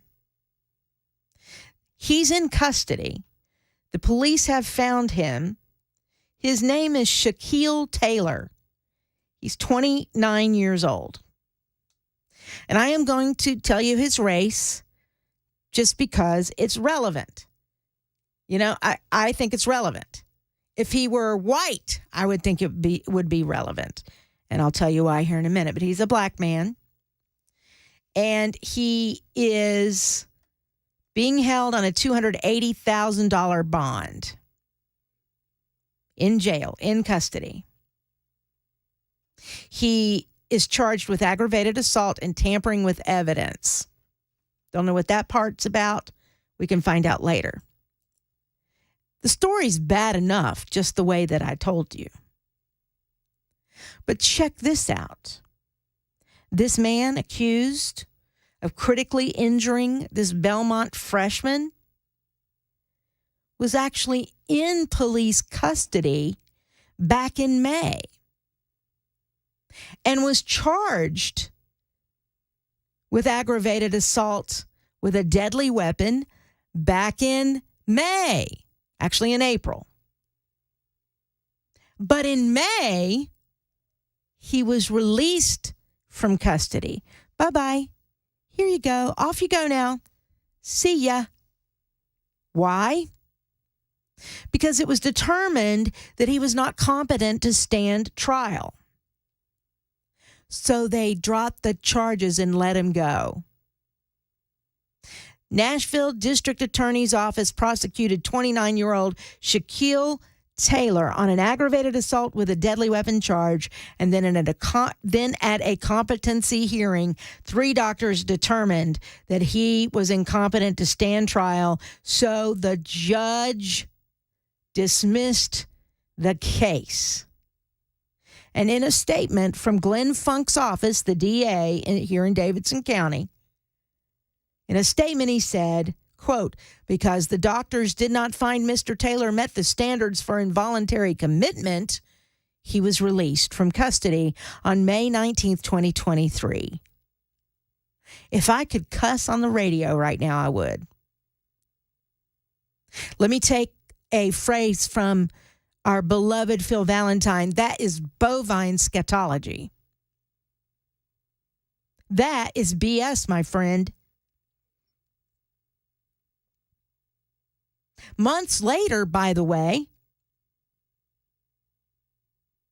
right? May, June, July, August, September, October, November. We're talking about 6 months. He's now accused of shooting this 18-year-old. Her name is Jillian Ludwig, who was shot on the track in the Edge Hill Community Memorial Gardens Park yesterday afternoon. By the way, this piece of you-know-what has a long criminal history dating back to 2010, according to the TBI. The first charges back in 2010 include aggravated robbery and possession of a handgun. And there are similar charges through Taylor's record throughout the years up to this shooting. Those charges include assault, robbery, aggravated burglary, aggravated assault with a deadly weapon, vehicle theft, and more. According to police, Taylor was shooting at a car when a bullet hit Ludwig in the head. By the way, it was about an hour after she was shot that she was found in the park. So this was 3:30 yesterday afternoon when she was found laying there, minding her own business, just walking in the park, probably thinking about what her schedule was tomorrow, what class she had to take tomorrow, what teacher she didn't like, what boy she had a crush on, what she was going to do with her life, what football game she was going to watch this weekend. All of those things. What a great day it was yesterday. So nice to be outside. Just simple little things that we all take for granted that were and are being robbed from her because of this POS that was released from custody by the DA's office back in May. Had those doctors who obviously found that he was incompetent to stand trial also found that he was a danger to himself and others and would have involuntarily committed him, she would not be in the hospital right now fighting for her life. I am outraged by this. I can get so emotional. I am emotional. Surveillance video is out there. It shows Taylor firing several rounds toward a dark sedan, and one of them hit her. I don't know if it ricocheted. I don't know. But she's fighting for her life. And Glenn Funk is sending out statements. Not my fault. Sorry. We did what we had to do. We had to let him go. I don't know how he sleeps at night. That judge either. 521, we'll take a break. If you have a comment, feel free to do so. I mean, I am outraged. 615-737-9986. 615-737-9986. The super text line is also open. I'm Pamela Furr, in for Brian Wilson on the drive on Super Talk 99.7 WTN. My name is Angela Gones. I was addicted to pills for probably 15 years. I had lost my kids. I lost everything. I finally hit rock bottom. I graduated in December last year. I got her back. Got full custody, everything. I love working here. I get to give back what was given to me. You know, what drew me to this place is most of the people here has been through this, so they can understand more. It helps so many lives. It gives us food. It gives us shelter. That's something that we didn't have when we came here. People here really care.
The latest on the Covenant Manifesto leak.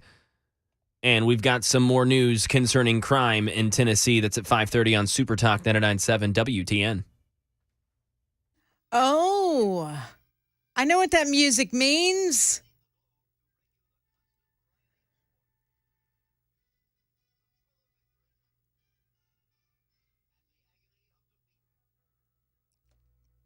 Is that where I come in? That's where you come in, yeah. Sorry, we should have rehearsed this maybe. All right, so this is the What in the Wild World of Max Sports. What is this called? Max Wide World of Sports. Yay! And the crowd goes mild. All right, and we'll get back to our topics and the phones here in just a moment. But, hey, Mac Morey, how about that quarterback for the Titans, the new one? New one, that's right. Yep, we discussed yesterday the official announcement of Will Levis as the new quarterback one. Right. Wait, I got to interrupt you. Is it Levis or is it Levi? It is not like the jeans. It is Levis. All right, am I alone in this? It is Every weird. time I see that name, I want to say Levi's. You want to put that apostrophe after the I. Yeah, I understand. I think you're just thinking about seeing him in a pair of Levi's, Pamela. Yeah, and I think he's missing a great opportunity, and maybe an endorsement will come around. But I could just see the commercial, Levis, and he points to himself, and then there's a pair of pants, Levi's, Levis, Yeah. and then Levi's. Or no, he spins around and points to his and derriere. points to his butt. Oh, that's even better. There we go. Pamela likes that one. Mind blown. And then he goes, Levis in Levi's. Nice. Together for you. Scoring for you. Okay, well let's and then do the little with the finger guns? The finger guns. Finger guns. Well, let's get him more than 2 games into his career before we start making marketing campaigns. All right, good point. You got to aim high, though. And Mac. I mean, look, That's true. I have been a Titans fan since the moment they set foot in the state of Tennessee. And so that's been a long time before either one of you even moved here, right? So it's been a long time. And when we get our hopes up, it's like, yeah, aw. And then, you score again. Yeah, aw. I mean, that happens all the time. Even when we went to the Super Bowl. Yay, we're at the Super Bowl. Oh, we missed by 1 yard. 1 yard. You know, so that just seems to be our history. So even though I am excited because boy, can that boy throw and run and all of it. He seems to be the whole package.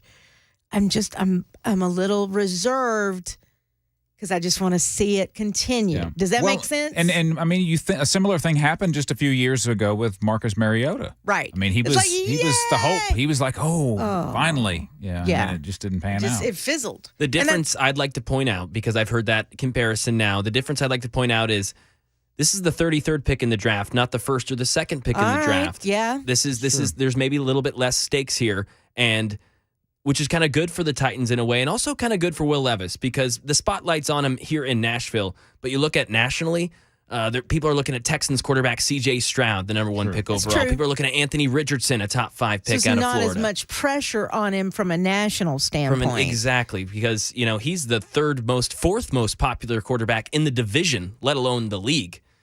So he's got a little bit less of that spotlight on him, but obviously it's going to keep growing as they travel to Tampa Bay this Sunday. Excited to see him, keep developing. For the Titans fans, here's what I'm going to say. Don't worry as much about the win-loss column this year. Just watch the new face of the franchise develop into what could be a lot of wins in the future. I know that's hard to hear. I know. But you called him the face of the franchise, too. Yes, he did. That's pretty strong words. We heard that. That's what I'm saying. Pressure. I saw some comments just briefly from Ryan Tannehill earlier. I guess this afternoon. And boy, he's not taking it too well. Oh, is he not? He sounds a bit dejected. Yeah. He says, Well, I've done a lot for this franchise, which he has. And he has. Yes, he has. He's done well. But, sometimes doing well is not doing great, And they didn't kick him off the team. Which I guess you can't. You've got a contract. Yeah. But Reporters asked him about, if fans make too much of that loss against Cincinnati in the playoffs a couple of years ago.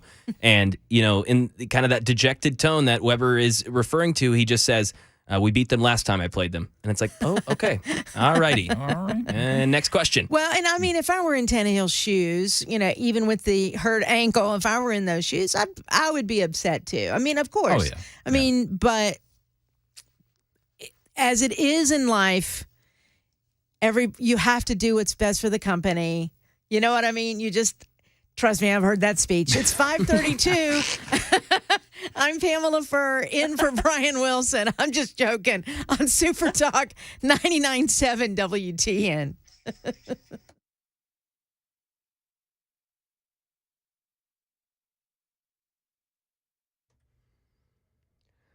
5:32. I'm Mac Maury with your top story. 76 degrees, a clear night in Nashville. Full weather forecast. The latest traffic report on the way in 5 minutes. Right now in Tennessee, Channel 4 says that 7 Metro police officers were placed on administrative assignment as the investigation continues into who leaked 3 pages from the Covenant Shooters manifesto. MNPD spokesperson Don Aaron made it clear that this move was, quote, absolutely non-punitive. Aaron says that it's to protect the integrity of the still active investigation. These officers are not going to be identified out of respect, and those 7 officers maintain full police power.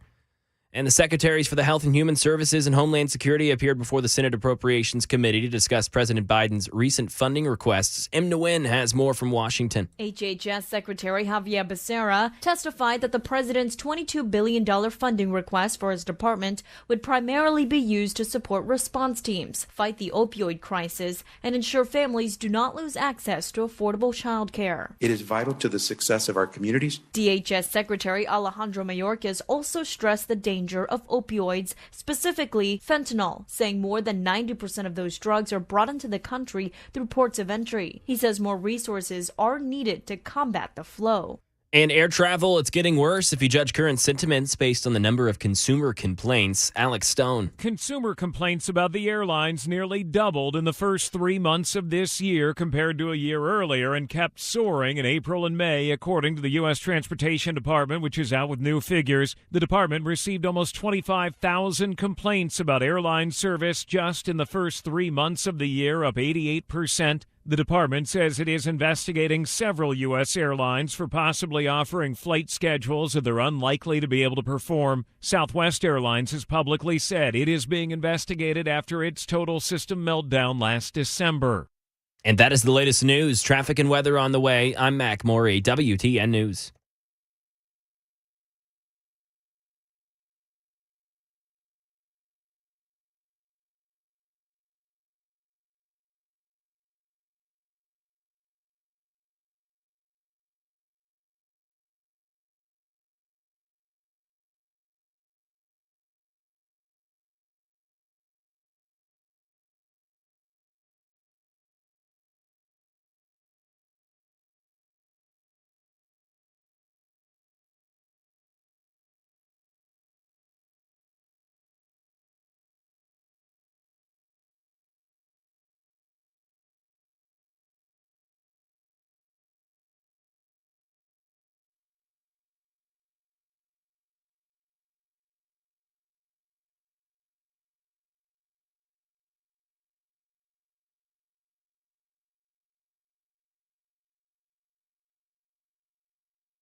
It is 5:39. I'm Pamela Furr in for Brian Wilson on, Super Talk 99.7 WTN.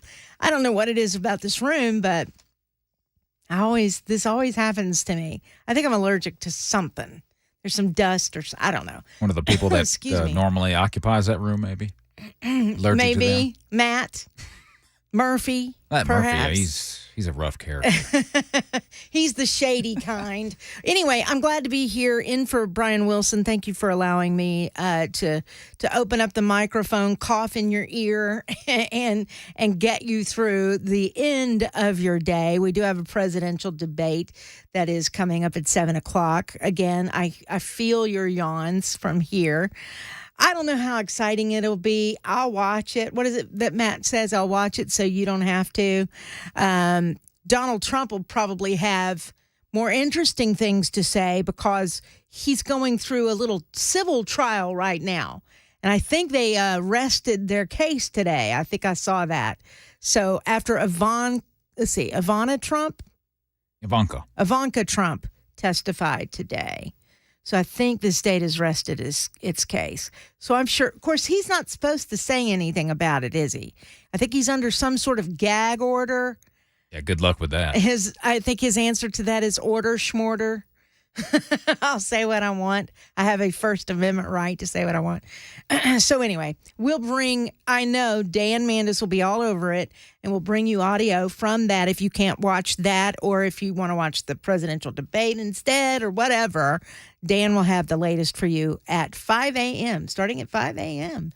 with Nashville's Morning News. Now, I know some folks are wanting to react to the news that the shooter from yesterday's event, shooting the 18-year-old Belmont college student, that shooter was actually in police custody back in May, but they released him because he was found to be incompetent to stand trial.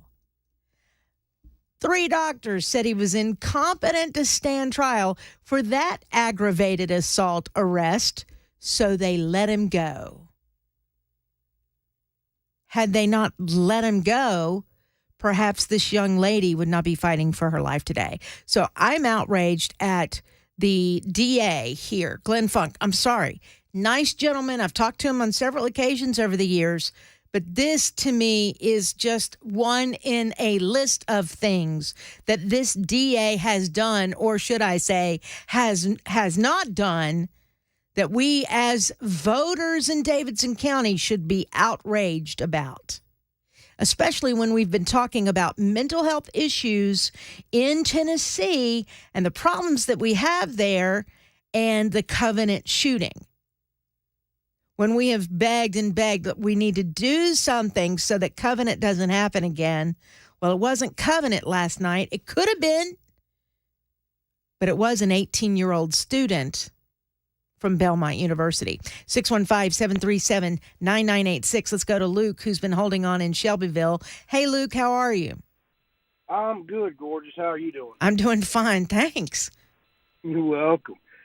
Oh, so I was online. I just heard what you're talking about, the young lady, and I was actually looking up another incident of a 16-year-old that got shot this weekend, too, in Nashville, hanging out in a daggum parking lot. So, by this guy? No. Oh, okay. I was going to say, oh, my God. No. I like I said, I just heard you about 20 minutes ago, so I've been trying to do a little bit of research. But anyways, ladies and gentlemen, what I want to tell you is that we're in a dire state, and guys and girls, you've got to keep your head on a swivel. If something don't feel right, it's not right. Go and get your family out of there, get your people out of there. But as far as firearms go, I'm going to tell this to y'all and your whole community. I hope you're all listening. There is 4 cardinal firearm safety rules, and as long as you follow these rules, you can't mess up. As long as you're trying. All right, but Luke, this has nothing to do with the shooting that happened yesterday. Oh, okay. What you got to do with it? Where am I off at? Well, I mean, you're telling everybody to follow these cardinal rules, right, of gun ownership. none of this would have prevented yesterday. Yeah, it would have. All right, you tell me how. So it's called education. So we have a bunch of people that are not educated about what that piece of equipment does. Well, they see what it's on TV, they see what it does video games. Okay, but what this situation is a bad man with a gun who was shooting at a car yesterday, and the bullet hit her. Yeah. So that goes to the first firearm safety rule. Every weapon is loaded. And that brings us to rule number 2. Never let the muzzle of your weapon cover anything you're not willing to destroy. Okay. Are you giving tips on how to shoot an innocent person? I mean, I don't understand how that any of these rules have to do with this criminal who shot a girl in the head. So I'm going to let you go, Luke. That's what we're talking about right now. Am I off here? I don't think I'm off. It doesn't make any sense to me. All right. Because I'm not trying to be rude. You did call me gorgeous. 615-737-9986. Let's go to John in Franklin. Hey, John. Hey, Pamela. How are you? I'm great. How are you? Well, I'm not too good. I'm pretty fed up about Glenn Funk. You know, you have people protesting all over the place, and it's about time that those of us in Tennessee stand up and light up the phones for all of our representatives. They do a lot of great things, but now it's time for them to do one great thing and impeach Mr. Funk. So is that how go. it would work? Because he is an elected official. He's been elected, so he could probably be impeached, yeah. By Davidson County. Right? Isn't that how it would work? I don't know the legalities of it, but if he's been elected, he can be impeached. But I don't think the state would have that right to do that. It would be the people of Davidson County, I think. And if that is the case, I mean, we'd have to look at the Metro Charter. If that is the case, then Metro should do something about Glenn Funk. Because I think he's derelict in his duties, right, to prosecute. Even if they don't impeach him in that formal sense of everything, they can put all kinds of pressure on him and make him actually do his job. 100%. And that needs to start happening because I just don't think, thank you, John, I don't think Davidson County is outraged enough. And I don't know why. How many more incidents like this one has to happen? And if it's happened here, how many times has it happened and we don't know about it? If I had the time, that's the research I would do. Let's go back and start looking to see how many aggravated assault cases have been dismissed in Davidson County because doctors found that person incompetent to stand trial and they were just released. I would like to know that. Is this a pattern? What about with this judge? And if they have dismissed aggravated assault cases under Glenn Funk, why? What are if there have been other ones that are just dismissed? And if those cases have been dismissed, have there been any other crimes committed by the people who have had their charges dismissed? That's what I would want to know. It's 5:48. We'll take more of your calls. Deborah, Marty, and the others, just hold on, and we will talk after this break. I'm Pamela Furr, in for Brian Wilson on Super Talk 99.7 WTN. Hi, I'm Paul Winkler. You often hear me talk about diversification in the investing process, but how do we diversify? Well, we look for things that move in dissimilar fashion historically. Some of those market areas might be really small companies or really large companies, or very growth-oriented companies or value-oriented companies. And one of the things that we find is that when we diversify between these various segments, we can reduce the volatility of the portfolio because they don't move in tandem with each other historically. Now, we can do that in U.S. markets, we can do that in international markets, and in emerging markets. And when we can dampen that volatility, we can help get ourselves a little bit of a better outcome as far as knowing what we might likely have in the future or how we can take income from our investment portfolio. Now, we also want to add fixed income or bonds to the mix as well. Now, if we know that we need to do this, what's the best way to do it? Well, one of the things that we often teach is this concept of market efficiency. This won the Nobel Prize in economics as well. And it's the idea that if I'm investing in, let's say, small value stocks, if we look at professional managers and their ability to say, hey, should I have this stock or that one, and picking companies or areas of the market, we find that they typically get lower returns than the market does on its own. They just add expense and they can add a lot of volatility. One of the things we want to avoid is anything that can hurt your returns and increase your risk in the investing process. To learn more about our approach to investing and financial planning, go to paulwinkler.com and set up a free 15-minute phone call or call 615-851-1950.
7 Nashville officers put on administrative assignment in relation to the leak of the Covenant Shooters Manifesto, animal abuse in Tennessee, and a Belmont student shot and in critical condition, plus some new legislation that may be coming to the volunteer state. That's all coming up, 6 o'clock, Super Talk, 99.7 WTN. Thank you very much, Mac Maury. Okay, look at the time. I said I would take some more of your calls, and I can't. I've run out of time. I will take your calls after 6 o'clock about Glenn Funk and this decision that he made that ultimately, in my opinion, it could cost a young Belmont student her life. Now, I want to let you know, someone called and said, isn't there impeachment? Can't you impeach this district attorney? Apparently, there was a law passed in 2021 during the special session that would allow the attorney, or would give the attorney general the power to go to the state Supreme Court in the hopes of temporarily replacing local district attorneys if they refuse to prosecute. Does that make sense? I can explain more of it coming up after the news at 6 on Super Talk 99.7 WTN.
Six o'clock, I'm Mac Maury with your top stories. A clear night in Middle Tennessee and 76 degrees. The latest forecast and a traffic report on the way in 5 minutes. Right now in the mid-states, 7 Nashville Metro police officers have been placed on administrative assignment as the investigation continues into who leaked 3 pages from the Covenant Shooters Manifesto. Channel 4's Stacey Cameron brings some more info. Metro Police emphasized that the administrative move was absolutely not punitive and that out of fairness to the officers, the department is not identifying them. Now, you will recall the 3 images were leaked on social media Monday morning. Later that day, WSMV4 Investigates confirmed that they are part of the Covenant Shooters writings, and the images, they mentioned killing children, and it had a timeline of the shooter's plan for the day of that deadly shooting. Those 7 officers will maintain full police power. Metro PD also emphasized that those leaked pictures are not from the crime scene. Animal abuse in Tennessee. Fox 17 says that the Animal Rescue Corps rescued over a dozen dogs in Gleason, Tennessee. That's Weakley County. The dogs were living in a home filled with feces and black widow spiders. They were found running around while showing signs of fur loss. They had parasites. They were underweight. The ARC says that some of the dogs did not make it. They're taking the survivors to a rescue center now in Gallatin. Right now, staying in the volunteer state, a Belmont student, 18-year-old Jillian Ludwig, was shot yesterday in the Edge Hill area by a stray bullet. Channel 4's Brendan Tierney. Metro Police say Jillian Ludwig was a freshman at Belmont University and was running on the track in the park around 2:30 yesterday afternoon. Police say she was shot in the head by a stray bullet fired from across the street and laid on the ground for around an hour before someone found her. Suspect, 29-year-old Shaquille Taylor. Well, he was arrested back in April on an aggravated assault with a deadly weapon charge. He was ruled incompetent for trial and released. And fast forward to yesterday, where he missed his shots towards a black sedan, which put Ludwig in critical condition. She is not expected to survive. And Taylor has been booked on a $280,000 bond. Legislation in Tennessee. Tennessee Representative Andy Ogles is a co-sponsor of a bill that would block the Department of Homeland Security from granting temporary protected status to certain migrants. The bill is called No TPS for Terrorists Act, and it was filed last week. It's a similar bill filed by Ogles called the Gaza Act, or the Guaranteeing Aggressors Zero Admission Act. That is the latest news. Traffic, weather, up next. I'm Mac Morey, WTN News.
It is 6:06. Good afternoon. I am Pamela Furr in for Brian Wilson on this Wednesday. Glad to have you with us today. Brian doing well. If you have not heard, he had a procedure today, a heart procedure today. Yep. And it went very well. And he believes he's at 100% at this point, right? The doctors have told him everything's firing like it's supposed to. As close as he's going to get, yeah. That's at his age.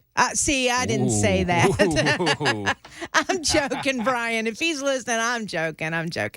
But no, he's doing well, and Cabana Wife gave us the update, and he'll be back at work on Friday. So your prayers worked, and everything's good to go. That's awesome. All right, 615-737-9986. We've been talking about the shooting that happened yesterday just right down the road. Belmont University student was out at the park, Edge Hill Park, just walking yesterday afternoon, and she was shot. A suspect was shooting at a dark sedan, and one of the bullets hit her in the head, and she is in extremely critical condition.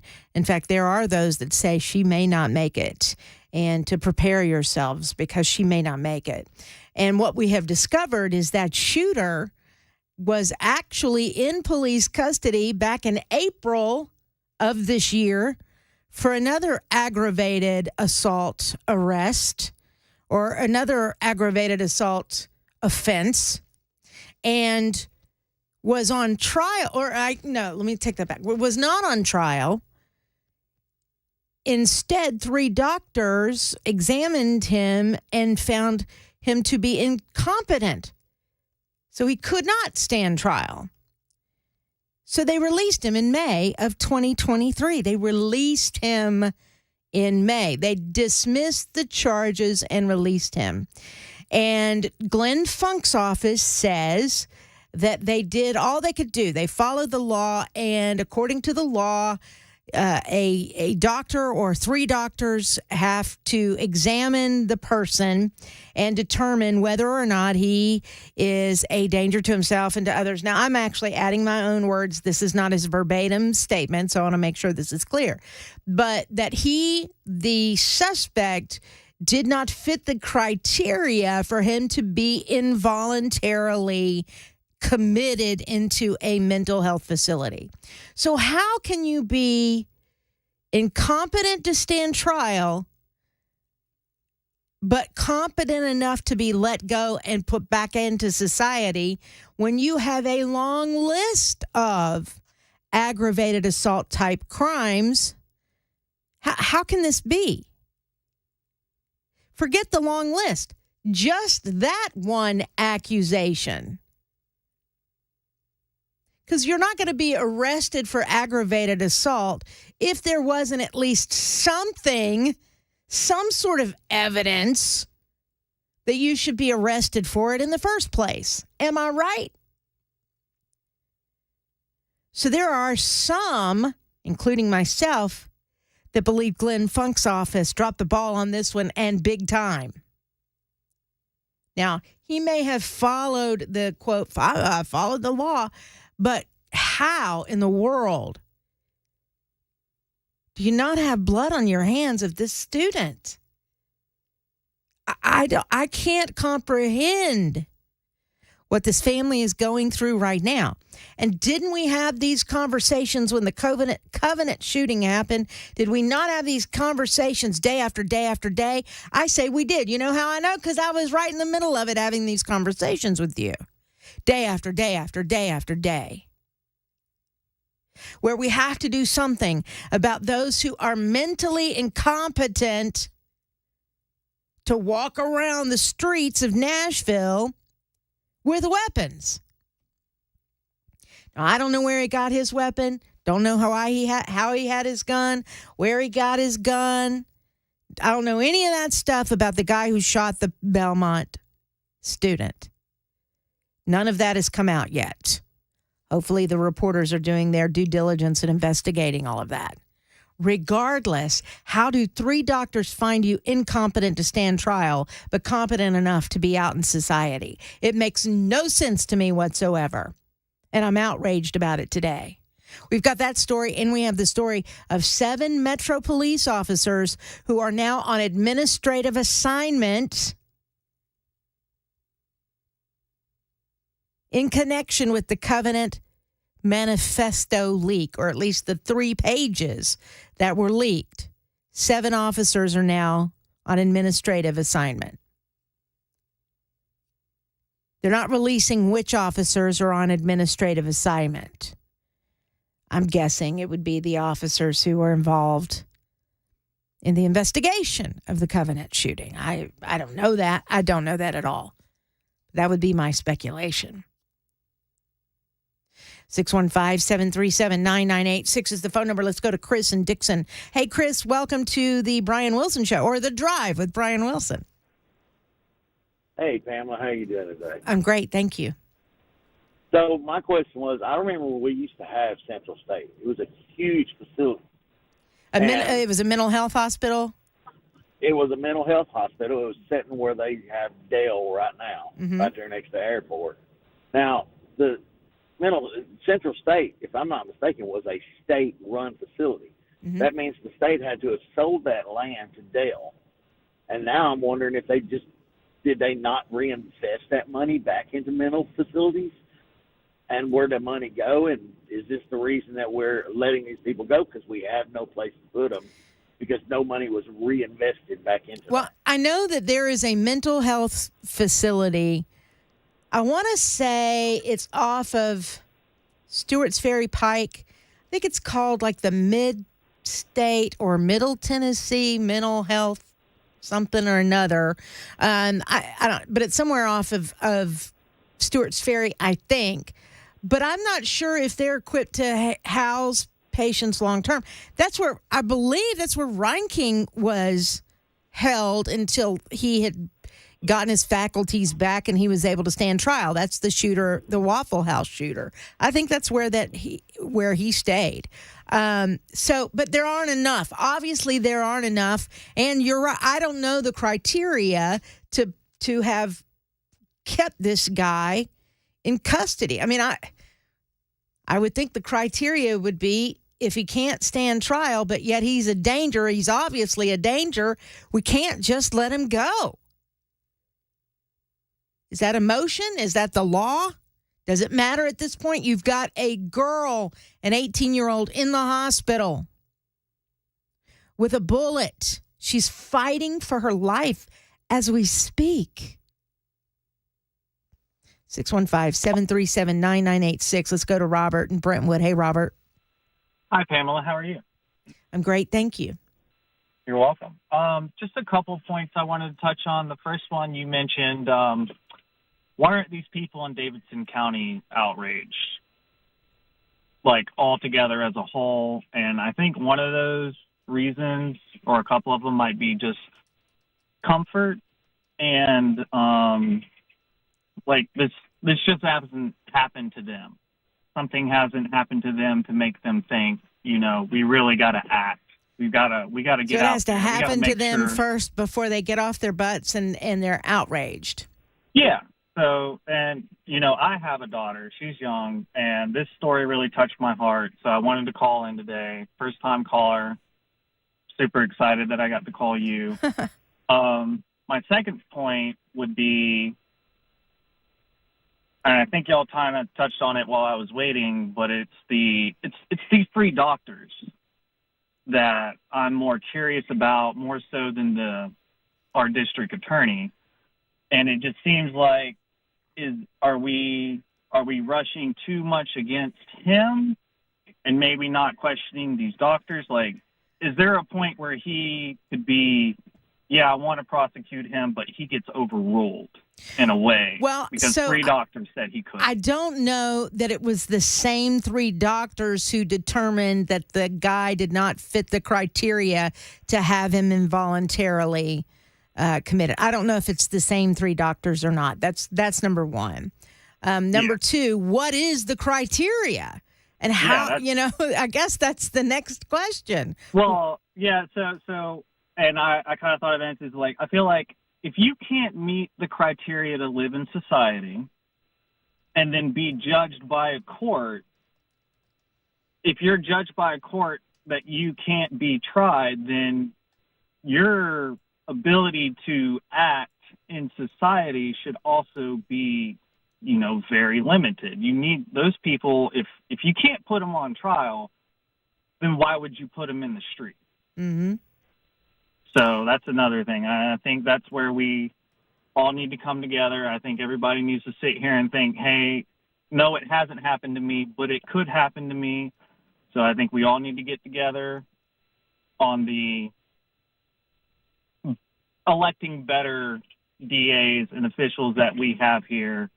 And then just I think should be some type of investigation on the doctors, and maybe not so much hate towards the DA, because maybe he didn't really have a choice at some point. However, I have to this tell guy you, has had an aggravated assault charges Correct. several times for the last 13 years. Correct. There's no way he shouldn't have been there. No, she should have been where she was. He should not have been there. He should not have been there. All right, Robert, thank you very much for your phone call. I appreciate it. I've got full phone lines, but I got to take a break here. And when we come back, I do want to tell you about a special event that's happening. I'll get the date here in just a second, but it is a fundraiser actually for a police officer who was injured in the line of duty. So you're going to want to hear about that, and we'll continue to take more of your phone calls. And by the way, I think I have the criteria to be involuntarily committed in front of me, so we'll talk about that as well. It is 6:18. I'm Pamela Furr, in for Brian Wilson on Super Talk 99.7 WTN. My name is Angela Gones. I was addicted to pills for probably 15 years. I had lost my kids. I lost everything. I finally hit rock bottom. I graduated in December last year. I got her back. Got full custody, everything. I love working here. I get to give back what was given to me. What drew me to this place is most of the people here has been through this, so they can understand more. It helps so many lives. It gives us food. It gives us shelter. That's something that we didn't have when we came here. People here really care.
It is 6:26. I am Pamela Furr in for Brian Wilson. Glad to have you on Super Talk 99.7 WTN. Real quick, before we get back to the serious talk of the DA in Davidson County and what to do about that situation, now that we have a woman, a young girl fighting for her life. She's a Belmont student. She was shot yesterday afternoon by a guy that should not have been walking the streets, in my humble opinion. But right now, let's talk to Nate Johnson, who's on the line. He's heading up a fundraiser for a wounded police officer, I believe, out of Bowling Green. Nate, thank you for being with us today. Hey, Pamela, thank you so much for having me. So tell me what happened. So his name is Officer Matt Davis of the Bowling Green, Kentucky Police Department. Yes, ma'am. Yes, ma'am. Matt is a dear friend of mine. Back in early July, he was shot multiple times by a subject up in Bowling Green and has just had an unbelievable, amazing recovery journey through that. And, I've known Matt for 20 years. I was a police officer back in the early 2000s, so we've stayed really in contact. And when this happened, I just thought, man, we've got to figure out a way to help raise a little bit of money for Matt, because obviously he's got a long road of recovery. And I'm a songwriter in Nashville, so I've kind of partnered with some Nashville songwriters and artists. And we're coming together on Thursday night, November the 16th, at the Sky Pack in Bowling Green, Kentucky, to throw the Back Up the Blue benefit concert, where 100% of the proceeds are going to go to benefit Officer Davis. That's awesome. All right. So have you written any songs that we'd know? Not yet. I'm still trying to get that first one. Gotcha. Well, good luck to you. And Thank then you very much. Who else is going to be up there performing? Yeah, so we're going to have 6 acts that night. Pretty stacked bill. Starting the evening off at 6 p.m. is a good friend of mine, singer-songwriter Karen Dixon. Followed her as a gentleman by the name of Mike Fabrizio. We're also going to be having a silent auction going on during this time, Pamela. Oh, cool, huge silent auction. So we're going to take a short intermission. We're going to come back. A well-known guy in Nashville who does live looping, an Australian fellow named Carl Walker, is going to join us. And then you might know of a guy named Ben Gallagher. I don't know if you've heard of him or not, but he is, by my opinion, probably going to be a household name here in a couple of years. Just super talented guitarist and singer out of Nashville. And then we're going to take another little break. A buddy of mine named Charlie Berry is going to have his full band come on. And then the headliner of the show is going to be the Charlie Daniels Legacy Band, which is now fronted by a dear friend of mine, Eric Lee Bedingfield. And that band, Pamela, is actually Charlie Daniels' band. Yeah. I know that band. You know that band, yeah. I do. A lot of the original members are, longtime members are still with that band. So it's going to be a heck of a night and for a great cause, and I'm just excited to make it happen. Well, if anybody wants to go to this show, it's November the 16th. How do they get tickets? Because Bowling Green's just right up the road from here. Yes, ma'am. Yeah, it's not very far at all. It's you can go to theskypack, SKYPAC.com, and then you'll see if you want to just search the calendar on November the 16th, you'll see the link for the event, and you can purchase tickets there, or we'll probably have tickets available the night of. Just come on in the box office and join us. Well, Nate, I don't know what just happened to your phone, but it sounds like you're in a bad sales situation or something. But it's called Back Up the Blue. TheSkyPackPAC.com is where you can get tickets. November the 16th, 6 o'clock at the Southern Kentucky Performing Arts Center, which again is Sky Pack. And it's going to be a benefit concert for Officer Matt Davis, who is injured in the line of duty, and 100% of the proceeds go to Officer Davis. Thank you, Nate, for being with me. Pamela, thanks for having me on. Thank you so much. All right. Have a good day. Talk to you soon, and I hope it's successful. I might try to drive on up there, check it out. I like good music. Especially, I like seeing artists before they become popular. Yeah, you can say, "Oh yeah, I saw them back when." Mm-hmm. Do you have anybody like that you remember? Not that I can really remember. I've seen some that I really never heard from on the mainstream success level, but I really kind of fell in love with them. Yeah, so you just kind of follow them. Yeah. But then you wonder, why aren't they selling out stadiums or what have you? Well, I saw there was a songwriter. I think he came to town to write songs.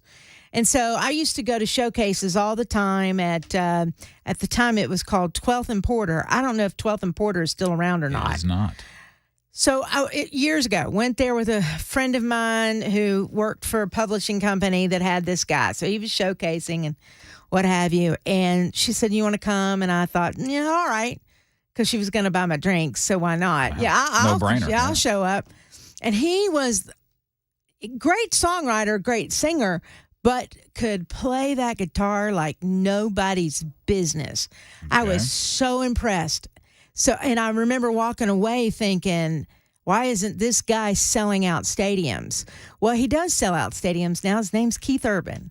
Wow. Yeah. So I saw him before he was before he was a household name, and he was just writing songs, man, and they were great songs. But I was blown away. And great singer, looks good in his jeans, but he could play guitar like you wouldn't believe, man. It was fantastic, and still does. Fantastic. All right, we've got more people that want to talk, so we will get to your calls, get to your super texts, and we'll get on with the show after the news right now at 6:30 on Super Talk 99.7 WTN.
It is 6:37. Good afternoon. I'm Pamela Furr in for Brian Wilson. Glad to have you with us today. You know what else is happening tonight? All right, so you've got Donald Trump speaking in Miami directly across from the presidential debate. The other candidates are hashing it out during a debate. Both of those are at 7 o'clock tonight in Miami. You know what else is going on tonight? CMAs. Yeah. Like just down the road, right here at Belmont. I'm sorry. That's not right. It's the other direction, yeah. It's thank you, Bridgestone Arena. Yeah. Good Lord. Why couldn't I remember that?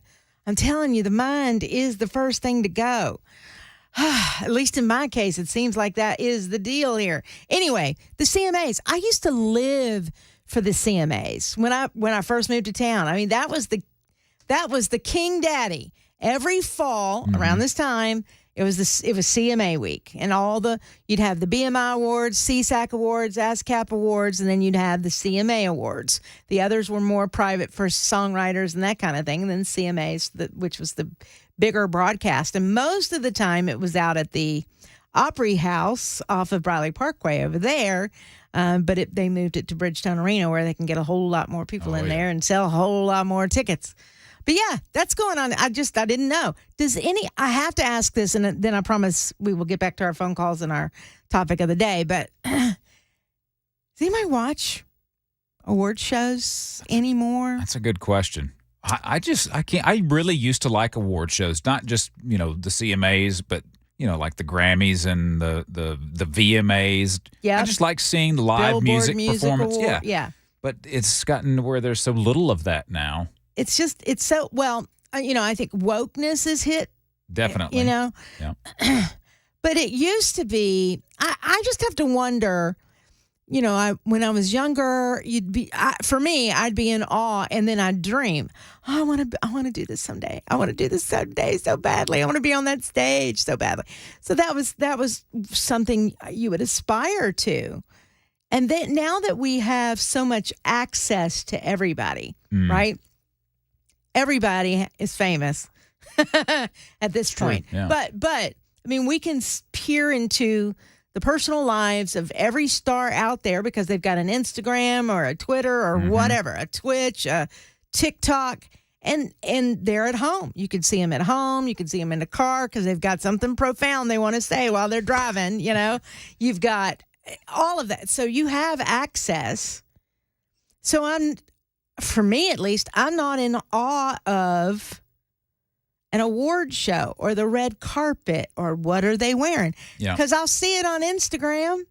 And quite frankly, if you don't want to watch it at 7 o'clock, you could go back and watch it on demand. Yeah. And if you don't have cable or don't want cable or any of that, you could go on your socials and they'll do clips of all the highlights. Right. And that's what I was going to say. You could watch all of the performances. You can skip all the BS that you don't care about and just watch, see who performed what song and how they did. Yeah. And I think the CMAs these days and the Academy of Country Music, both award shows, they do collaborations a lot. The last collaboration that I can recall that blew my mind and everybody went BS crazy was Justin Timberlake and Chris Stapleton on Tennessee Whiskey.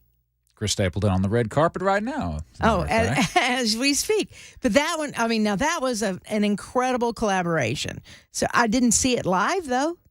Yeah. I didn't see it live. I saw the replay after replay after replay after replay. So I guess I'm just not as in awe. And as a woman of a certain age who's going to need to get home here in a few minutes, I ain't going to like the traffic either. Oh, yeah. Lots of closures, I understand, in the area. Yes. Well, at least I don't have to go down that far, but I'm sure I'm going to run into a little bit of backup. First world problems, not third world. Okay. 615-737-9986. is the telephone number. Earlier, we were talking about this horrible shooting that happened yesterday here in Nashville. A Belmont University student was shot in the head. The guy is in custody, but we've learned that he has a long, long history of aggravated assaults. He has, I guess, not too very long ago, in September, he had been arrested for carjacking an F-150. So my question, did he bond out? Has he ever been on trial for that yet? How did that happen? What happened there? But the real alarming story is the fact that in April, he was charged with aggravated assault. 3 doctors determined he was incompetent to stand trial. So in May, he was released. A judge said, dismiss the case. And so he was released, and the DA, Glenn Funk, said there's nothing we can do about it. The doctors also said he can't be involuntarily committed because he doesn't fit the criteria. Now, that just makes zero sense to me. And here we are now with an 18-year-old fighting for her life. 615-737-9986 is the phone number. Let's go to Ricky in Watertown. Hey, Ricky. Hello. What's your comment? Far as the shooter, the law needs to be changed. An amendment needs to be put on the ballot. Once you're declared incompetent, you don't have the legal right to say whether I want to be committed or not. They should be automatically committed to a mental institution or hospital. I mean, he's itching to get back out and rob somebody or beat somebody up or shoot somebody. Well, at least, yeah, his criminal history certainly lends to that thought that he's itching to go do it again. My question is, do we have the facilities to house someone like that? I think that's what a lot of people have argued about. And again, I know of a facility, at least from a short-term standpoint, when they do 72-hour holds. There's one up there off of Stewart's Ferry Pike. But all good questions. Thank you, Ricky, for your telephone call. Let's go to Deborah, who's been holding on in Smyrna. Hey, Deborah. Good evening, Pamela. Hope you're having a good evening. I am. Thank you. Thank you for taking my call. And first off, prayers to the young lady fighting for her life. My question is, and a couple of people have already touched on it, but if this guy has been deemed incompetent to stand trial, but supposedly doesn't meet the criteria to be committed, what about the victims of this guy's crimes? Are they just supposed to, just deal with it? There seems to be some disconnect between, I guess, the legislative aspect of it and perhaps the medical side of it. There's a disconnect somewhere. I wish I knew what the answer was. I guess that's my big question. But again, my other question is what do the victims of crimes of people like this, what about them? Yeah. Where does a person like this guy, where does his punishment come in? What's his penalty besides just being let go to go out and do it again? Good question. Well, he's behind bars now. That's at least the good news. But are doctors going to examine him again and find him too incompetent to stand trial for this one is the next question. And this one, I would think, would be an even more serious charge. I don't know that, but especially if she doesn't make it, then it would be upgraded at that point.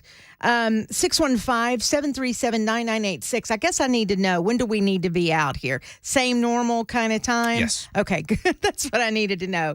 I apologize for that. 615-737-9986. Let's go to Dave in Hohenwald. Hey, Dave, thank you for holding on. Pamela, thank you very much. I have a question about the Belmont shooter. Do you know if he was on legally prescribed drugs?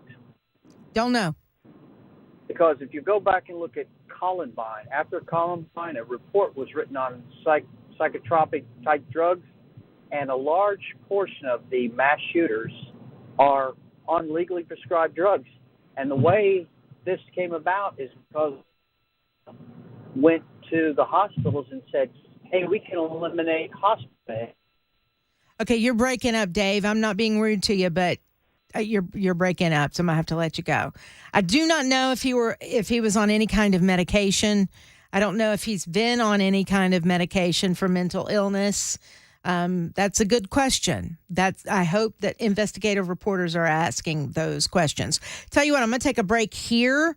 And when we come back, I do want to tell you about a poll that came out yesterday with Joe Biden versus Donald Trump versus RFK.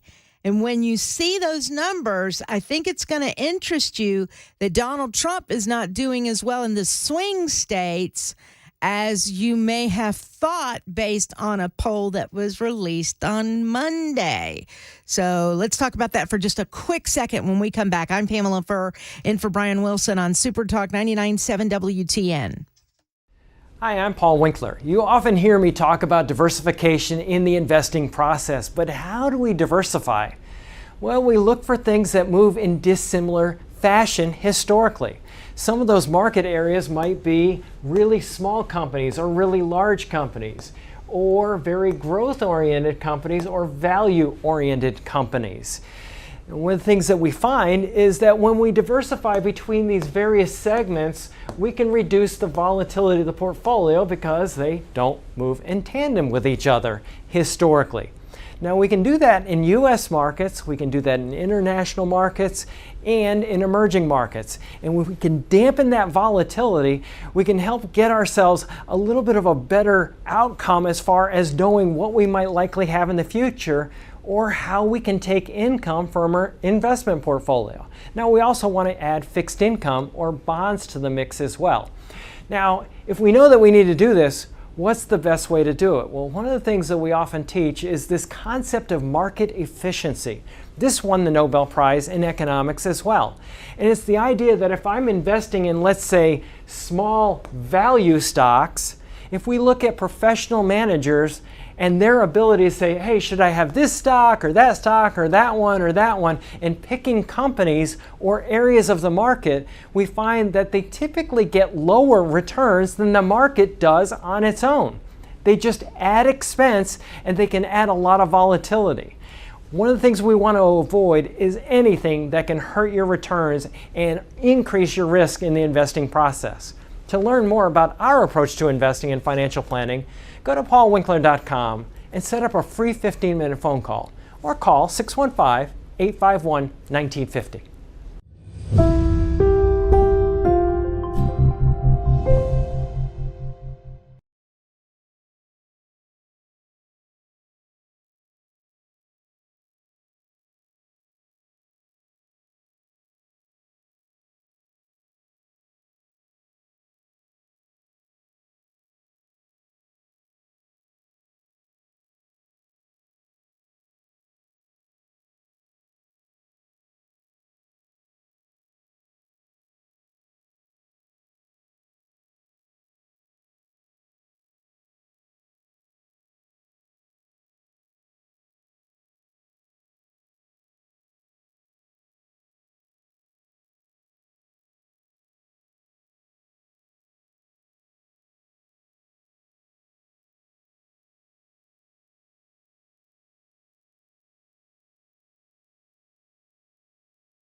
It is 6:55. Real quick, because I only have about a minute here or so. I wanted to tell you about this poll that came out yesterday. This is the New York Times Siena poll that also gave some information about the polling between Donald Trump and Joe Biden back on Monday and where everything stood in the swing states. Trump did really well.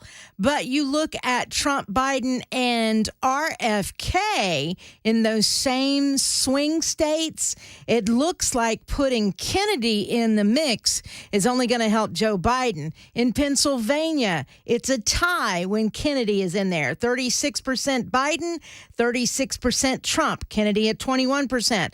You go to Michigan, it's a tie. Biden at 34, Trump at 34, where Trump had been leading in when it was just the two of them in there.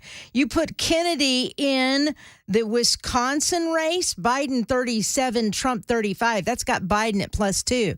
This is not a done deal, guys, in 2024 for Donald Trump. So don't get complacent, or what happened last night in some of the states around the country is going to happen in November of 2024. We want to win, don't we? We don't want Joe Biden back in office, do we? You need to look at these polling numbers and ask yourself, is it going to happen? It might. And then we're screwed. All right, Mark Levin coming up next after the news.